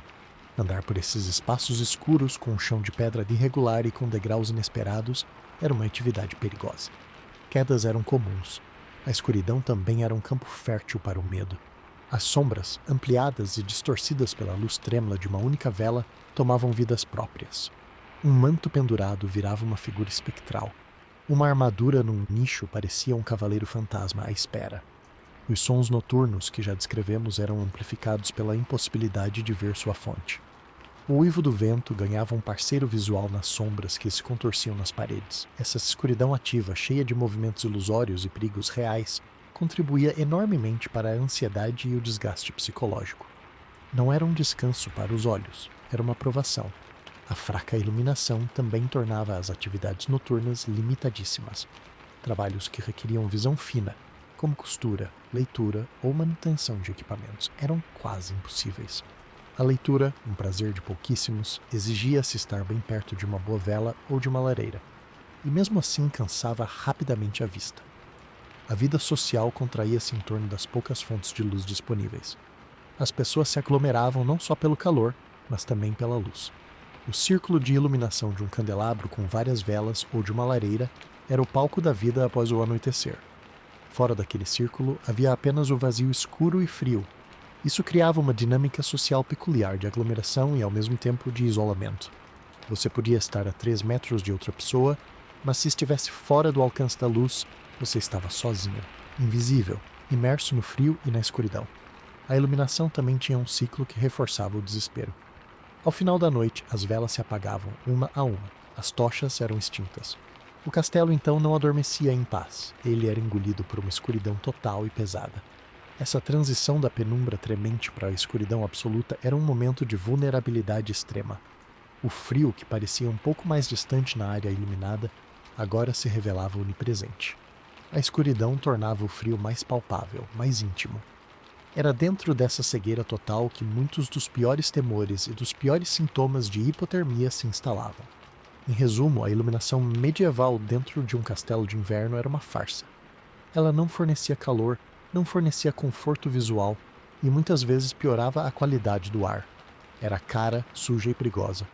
Sua principal função era afastar simbolicamente as trevas absolutas, mas ela o fazia de uma maneira tão pobre que, no fim, apenas realçava a opressão do ambiente. A luz não era um aliado contra o frio, era apenas uma testemunha trêmula e fraca do seu domínio, iluminando, de forma crua e sombria, a extensão da miséria na qual centenas de pessoas tentavam, a cada noite, simplesmente sobreviver até o amanhecer. A chama de uma vela não aquece, mas a sua fraqueza diante da imensidão escura do salão era uma metáfora perfeita para a condição humana naquela fortaleza.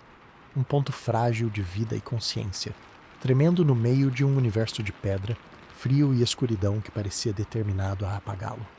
E nesse ambiente já dominado pelo frio, pela escuridão e pela sujeira das fontes de luz, a simples ideia de limpeza pessoal se tornava não só um luxo distante, mas uma empreitada ativamente perigosa e quase insana. A higiene no castelo medieval durante o inverno entrava em colapso total, não por uma questão de gosto ou cultura, mas por uma barreira física intransponível. A água virava gelo, e o ato de se molhar podia significar uma sentença de morte. Vamos começar pelo mais básico, lavar o rosto ou as mãos. Em uma manhã gélida, a água em um jarro de barro ou metal deixado dentro do quarto, não perto de uma lareira, não estava fresca. Estava congelada. Formava-se uma camada de gelo na superfície, ou o conteúdo solidificava por completo. Para usar a água, era necessário derretê-la, o que significava levar o jarro até uma fonte de calor, esperar, e depois usar uma água que rapidamente voltaria a esfriar. O simples contato da água gelada com o rosto era um choque doloroso, quase uma agressão. Muitos optavam por simplesmente não lavar a face, ou por fazer uma limpeza simbólica com um pano seco, que pouco resolvia. Lavar as mãos antes de comer, um hábito mesmo que básico, era negligenciado porque a água era literalmente intragável devido ao frio e à dor do contato. O banho, então, era um evento raríssimo e sazonal. A ideia de um banho quente de imersão em uma tina era algo para os meses quentes, quando a água podia ser aquecida ao sol e o risco de resfriado era menor. No inverno, banhar-se era uma operação logística complexa e arriscada. Era preciso ferver grandes quantidades de água sobre o fogo da cozinha, carregar os pesados baldes através de corredores frios até uma sala privada onde a tina estivesse e despejá-la rapidamente. Mesmo assim, o calor dissipava-se com uma velocidade assustadora. O ar do ambiente roubava o calor da água quase instantaneamente. A pessoa que entrasse na tina sentiria um breve conforto, mas à medida que a água esfriasse, e ela esfriava em minutos, começaria a tremer violentamente. Sair da água era o momento mais crítico. O corpo molhado, em contato com o ar gelado, perdia calor a uma taxa catastrófica. O pano de secagem, muitas vezes tão frio e úmido quanto o ar, pouco ajudava. O choque térmico podia desencadear doenças respiratórias graves quase imediatamente. Por isso, os banhos de inverno eram reservados apenas para os muito ricos, que podiam fazê-lo em uma sala com uma lareira forte e muitos panos aquecidos, e mesmo assim era um evento esporádico, não uma rotina. Para a esmagadora maioria, o banho de inverno simplesmente não existia. A limpeza corporal se resumia a esfregar as partes mais visíveis com um pano seco ou levemente umedecido, quando muito. As consequências dessa falta de higiene eram imensas. O cheiro dentro do castelo, já carregado de fumaça, mofo e umidade animal, ganhava uma nova camada. O odor forte de corpos suados e não lavados, misturado com o ranço de roupas úmidas usadas por semanas a fio. Esse cheiro era tão onipresente que as pessoas provavelmente se acostumavam a ele, mas para um visitante seria esmagador. A sujeira acumulada na pele, combinada com o atrito das roupas de lã áspera, levava a irritações cutâneas, erupções e infecções. Piolhos e pulgas encontravam um paraíso. Esses parasitas proliferavam nas roupas, nos colchões de palha e, claro, nos próprios corpos humanos, que ofereciam abrigo e calor constantes. Coçar-se era um gesto automático e frequente. As mordidas dos insetos podiam infeccionar, criando feridas que dificilmente cicatrizavam no frio úmido. A cabeça, sobretudo, era um habitat ideal para os piolhos, e a falta de lavagem dos cabelos, que podiam ser longos e presos, agravava o problema. Além da limpeza corporal, a higiene bucal era inexistente. Os dentes não eram escovados, e a dieta pobre em vitaminas e rica em carboidratos dos grãos facilitava as cáries e as doenças gengivais. A dor de dente era um mal comum e debilitante, e o hálito das pessoas contribuía para a sopa de odores do ambiente. Outro ponto crítico de horror higiênico eram as latrinas. Em muitos castelos, as privadas eram construídas na espessura das muralhas, em pequenos cômodos salientes com um buraco que dava direto para um fosso ou para um poço de queda abaixo. Eram os chamados garde-robes. No inverno, estes locais se transformavam em câmaras de tortura. Eram ventosos, pois o buraco de saída era uma abertura direta para o exterior, por onde entrava uma corrente de ar gelado constante. Sentar-se na abertura de madeira ou pedra era uma experiência gelada e humilhante. O vento subia pelo poço, congelando a pessoa. Muitas vezes, o excremento congelava antes mesmo de cair no fosso, criando pilhas grotescas de gelo sujo. O cheiro, ainda que amenizado pelo frio, não desaparecia completamente. A ideia de usar esse local à noite no escuro total era aterrorizante. Por isso, a maioria usava penicos ou baldes dentro dos quartos ou salas comunitárias, que depois eram esvaziados pela manhã, muitas vezes simplesmente despejados de uma janela ou em um local designado. Essa prática, no entanto, concentrava ainda mais a sujeira e os odores dentro dos espaços de convivência. A combinação de todos esses fatores, corpos não lavados, roupas úmidas e sujas, parasitas, dejetos humanos mal geridos, criavam um caldo de cultura perfeito para doenças. Infecções de pele, disenteria e uma série de outras enfermidades se espalhavam com facilidade. A falta de higiene não era uma escolha de vida, era uma imposição do ambiente. O frio tornava a água inimiga, e qualquer tentativa de limpeza amplificava o perigo de perda térmica. A prioridade absoluta era manter o corpo seco e coberto a qualquer custo, mesmo que isso significasse viver envolto em sua própria sujeira. Essa realidade desmistifica completamente qualquer noção romântica de cavaleiros ou damas cheirosos e imaculados. A vida no castelo durante o inverno era visceral, fedorenta e crua. A higiene era mais uma vítima do projeto arquitetônico que priorizava a defesa sobre a habitabilidade. A água, fonte de vida e limpeza, transformava-se em mais uma arma do inverno, um recurso que, no estado líquido, era escasso e perigoso, e no estado sólido era o inútil. Assim, os habitantes do castelo não apenas tremiam de frio e comiam mal, eles também estavam envoltos em um casulo de imundície, onde a própria ideia de se sentir limpo era um sonho distante, adiado para os dias quentes de uma primavera que nunca parecia chegar. E diante da impossibilidade de se limpar e do isolamento aterrorizante da escuridão, a única resposta prática que restava era a proximidade física extrema. O paradoxo era cruel. A mesma aglomeração que oferecia a única chance real de sobrevivência térmica também criava as condições perfeitas para um outro tipo de desastre, lento e igualmente letal. A comunidade, portanto, não era apenas um conceito social dentro do castelo no inverno. Era uma estratégia de defesa ambiental com consequências profundas e contraditórias. O instinto de se juntar para compartilhar calor corporal era tão básico quanto a fome. Nos espaços comuns, como o grande salão após o jantar, servos, soldados e membros menores da comitiva se amontoavam em esteiras e palha espalhadas pelo chão. Não havia espaço para privacidade ou modéstia. As pessoas se deitavam lado a lado, encostadas uma nas outras, enroladas em quaisquer cobertores ou mantos que possuíssem. O calor de dezenas de corpos elevava a temperatura do ar localizado em alguns graus cruciais, o suficiente para fazer a diferença entre uma noite de tremores incontroláveis e uma noite de simples desconforto gelado. Nas cozinhas, o ajuntamento era ainda mais intenso, com pessoas disputando os cantos perto dos fornos apagados, onde o calor residual ainda persistia por algumas horas. Até os animais eram incorporados a essa estratégia. Estábulos eram locais cobiçados para dormir, pois o calor gerado por cavalos e bois era considerável e constante. No entanto, essa proximidade forçada, essa intimidade de sobrevivência, tinha um preço altíssimo. O mais óbvio era a transmissão de doenças. Na medicina medieval não havia compreensão de germes ou vírus, mas a experiência prática mostrava que onde havia aglomeração, a doença se espalhava como fogo. Uma pessoa com um resfriado ou uma gripe, tossindo e espirrando no meio da noite, infectava facilmente metade das pessoas ao seu redor em questão de dias. Doenças respiratórias como a tuberculose, que requer contato prolongado e ar compartilhado, encontravam um cenário ideal. A pneumonia, já comum pelo frio e umidade, tornava-se epidêmica. Doenças de pele, como sarna, e doenças transmitidas por piolhos e pulgas, como o tifo, proliferavam com velocidade assustadora quando corpos não lavados eram pressionados uns contra os outros no escuro. A disenteria, causada por más condições sanitárias e transmitida através de mãos sujas e alimentos contaminados, varria os aglomerados com facilidade devastadora. A aglomeração, portanto, era uma roleta russa microbiana. Você se amontoava para não congelar, mas ao fazê-lo, aumentava exponencialmente as suas chances de contrair uma infecção que podia matá-lo de febre e fraqueza em poucas semanas. Era uma troca cruel. Morte rápida pelo frio ou morte mais lenta, mas igualmente provável pela doença. Além dos micróbios, a proximidade constante gerava conflitos sociais intensos. O calor era um recurso mais valioso que o ouro, e sua distribuição no microespaço era uma fonte permanente de tensão.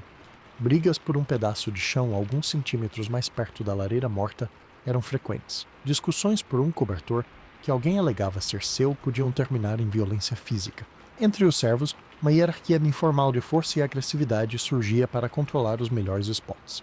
Os mais fracos, os doentes, os muito idosos ou as crianças sem proteção eram empurrados para as bordas do grupo, para as áreas mais frias, onde o risco de hipotermia voltava a ser alto. A cooperação dava lugar à competição feroz pelos poucos recursos de conforto. A falta de privacidade era outro fator de desgaste psicológico. Não havia um momento, nem um centímetro quadrado, que fosse verdadeiramente seu.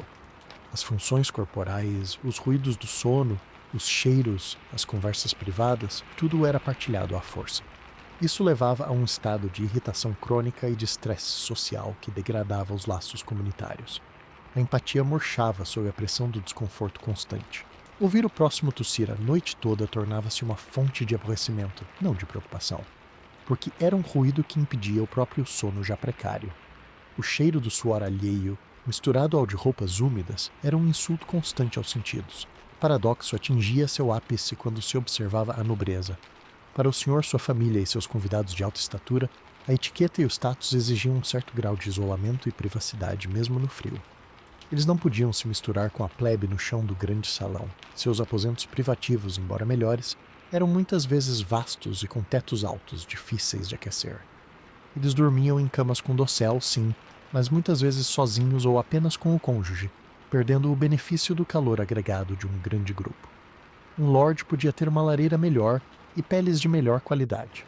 Mas se essa lareira fosse ineficiente e o quarto fosse uma caverna de pedra, ele podia, paradoxalmente, estar mais exposto ao frio do que um grupo de servos apertados no chão da cozinha. A etiqueta era uma armadilha térmica. O ato de se isolar, que era um marcador de superioridade social, tornava-os termicamente mais vulneráveis. É claro que eles tinham recursos para compensar, como mais lenha e servos para lhes trazerem pedras aquecidas, mas o princípio era claro. A estratégia de sobrevivência mais eficaz, a aglomeração densa, era socialmente proibida para eles. Isso criava uma ironia amarga onde, em noites extremas, um nobre idoso podia estar em maior risco real do que um jovem servo saudável amontoado com outros 20. A comunidade, portanto, não era um remédio simples. Era um mal necessário, um compromisso arriscado entre dois tipos de morte. Ela revelava a natureza fundamental da vida no castelo invernal. Cada ação para mitigar um perigo inevitavelmente amplificava outro. Você se aglomerava para vencer o frio e acabava espalhando doenças. Você buscava a proteção do grupo e encontrava conflito e degradação social. Você mantinha sua distância social como nobre e enfrentava o isolamento térmico. Não havia saída fácil, não havia solução limpa. A sobrevivência era uma negociação diária e suja com esses trade-offs, onde a decisão de onde dormir e com quem era uma das mais importantes que você podia tomar. A aglomeração era o retrato da resiliência humana, da capacidade de se unir diante da adversidade. Mas também era o retrato de como a adversidade extrema pode corroer os próprios laços que nos sustentam, transformando a cooperação em competição e a proximidade em um campo minado de riscos físicos e emocionais. No fim, o castelo no inverno não era apenas uma batalha contra os elementos. Era um delicado e perigoso equilíbrio social, onde o calor do corpo do seu vizinho podia salvar sua vida numa noite, e na seguinte, a tosse desse mesmo vizinho podia condená-la. E então, depois de mapear todos esses sistemas de falha à arquitetura, o fogo inútil, a hierarquia, as roupas inadequadas, a umidade, os pontos frios, a comida pobre, os sons aterradores, a hipotermia silenciosa, a mente encurralada, a luz que não aquece, a higiene impossível e os perigos da própria multidão, a pergunta que fica é: como diabos alguém conseguia sobreviver a isso? A resposta é que sobreviver não era a norma, era a exceção. Passar um inverno inteiro em um castelo medieval sem sequelas graves era uma conquista que dependia de uma combinação cruelmente específica de fatores, onde a sorte tinha um papel tão grande quanto a condição social. A resiliência não era uma característica padrão do ser humano medieval. Era um privilégio construído sobre vantagens muito concretas. O primeiro e mais óbvio fator era a idade e a constituição física. Adultos jovens e de meia idade, especialmente homens acostumados a trabalho físico pesado, partiam com uma vantagem enorme. Seu metabolismo era mais rápido, gerando mais calor interno. Sua massa muscular, maior, agia como um isolante e uma fornalha mais eficiente. Um ferreiro, um soldado no auge de sua forma ou um lenhador robusto tinha reservas corporais para queimar. Em contraste, crianças pequenas, cuja razão entre superfície corporal e volume é maior, perdiam calor com uma facilidade assustadora. Idosos, com metabolismo mais lento e muitas vezes debilitados por uma vida de trabalho e doenças prévias, eram extremamente vulneráveis. A primeira linha de seleção natural, portanto, era puramente biológica. Se você não estava no grupo etário e físico mais resistente, suas chances despencavam. O segundo fator era o acesso privilegiado e constante a uma fonte de calor localizada. Isso não significava apenas ter uma lareira no quarto, mas ter uma razão para estar perto de um fogo real e eficiente por longos períodos. O ferreiro na sua forja, o padeiro perto do forno da cozinha, o soldado designado para a guarda da sala da lareira principal, esses indivíduos desenvolviam uma tolerância diferente. Seus corpos passavam horas por dia verdadeiramente aquecidos, o que melhorava a circulação periférica e talvez até criasse uma espécie de reserva térmica psicológica e física. Eles sabiam o que era sentir calor verdadeiro, e isso talvez os ajudasse a suportar melhor o frio nos momentos em que se afastavam. Um servo que trabalhava nas estrebarias ou nos campos interiores, sem uma função próxima ao fogo, não tinha esse benefício. O conhecimento empírico, transmitido oralmente, era outra arma crucial.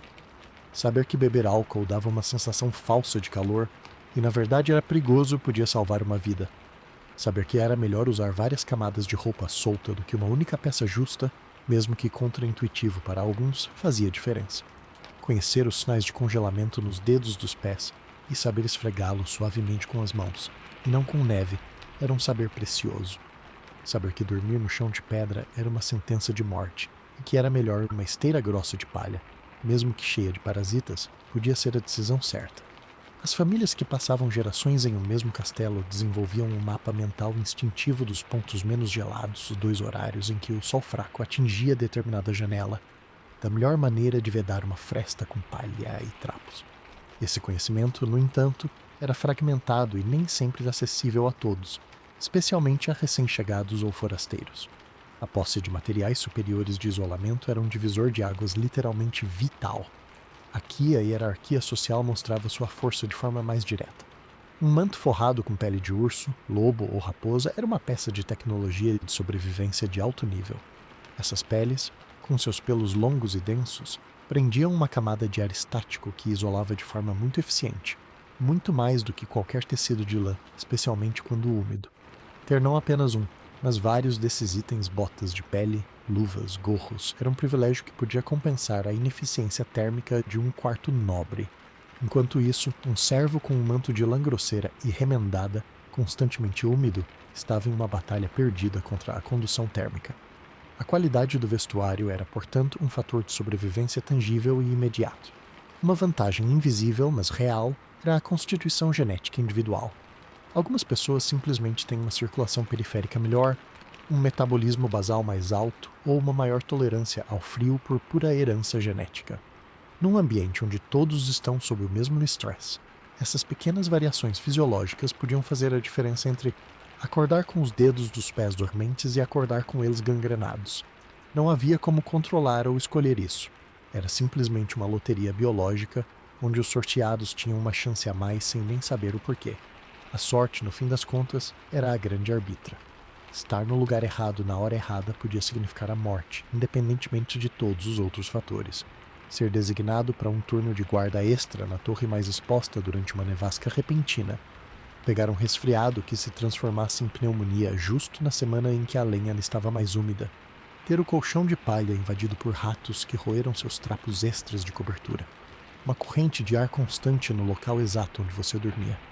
Todas essas eram variáveis completamente fora do controle individual. A sorte também era não fazer parte dos 15% de mortalidade que os invernos mais rigorosos causavam. Era escapar da epidemia de gripe que varria o castelo. Era que sua família não fosse a que perdesse um filho para a tosse convulsa naquele ano. Por fim, a resiliência psicológica, embora difícil de medir, era um componente vital. A capacidade de manter uma centelha de esperança, de encontrar pequenos prazeres mesmo na adversidade, de não se entregar à letargia depressiva total, podia influenciar o comportamento.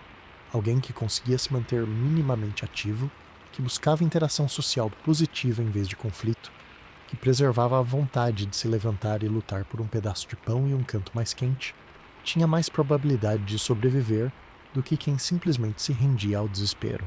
No entanto, mesmo essa força mental era profundamente afetada pelos fatores físicos.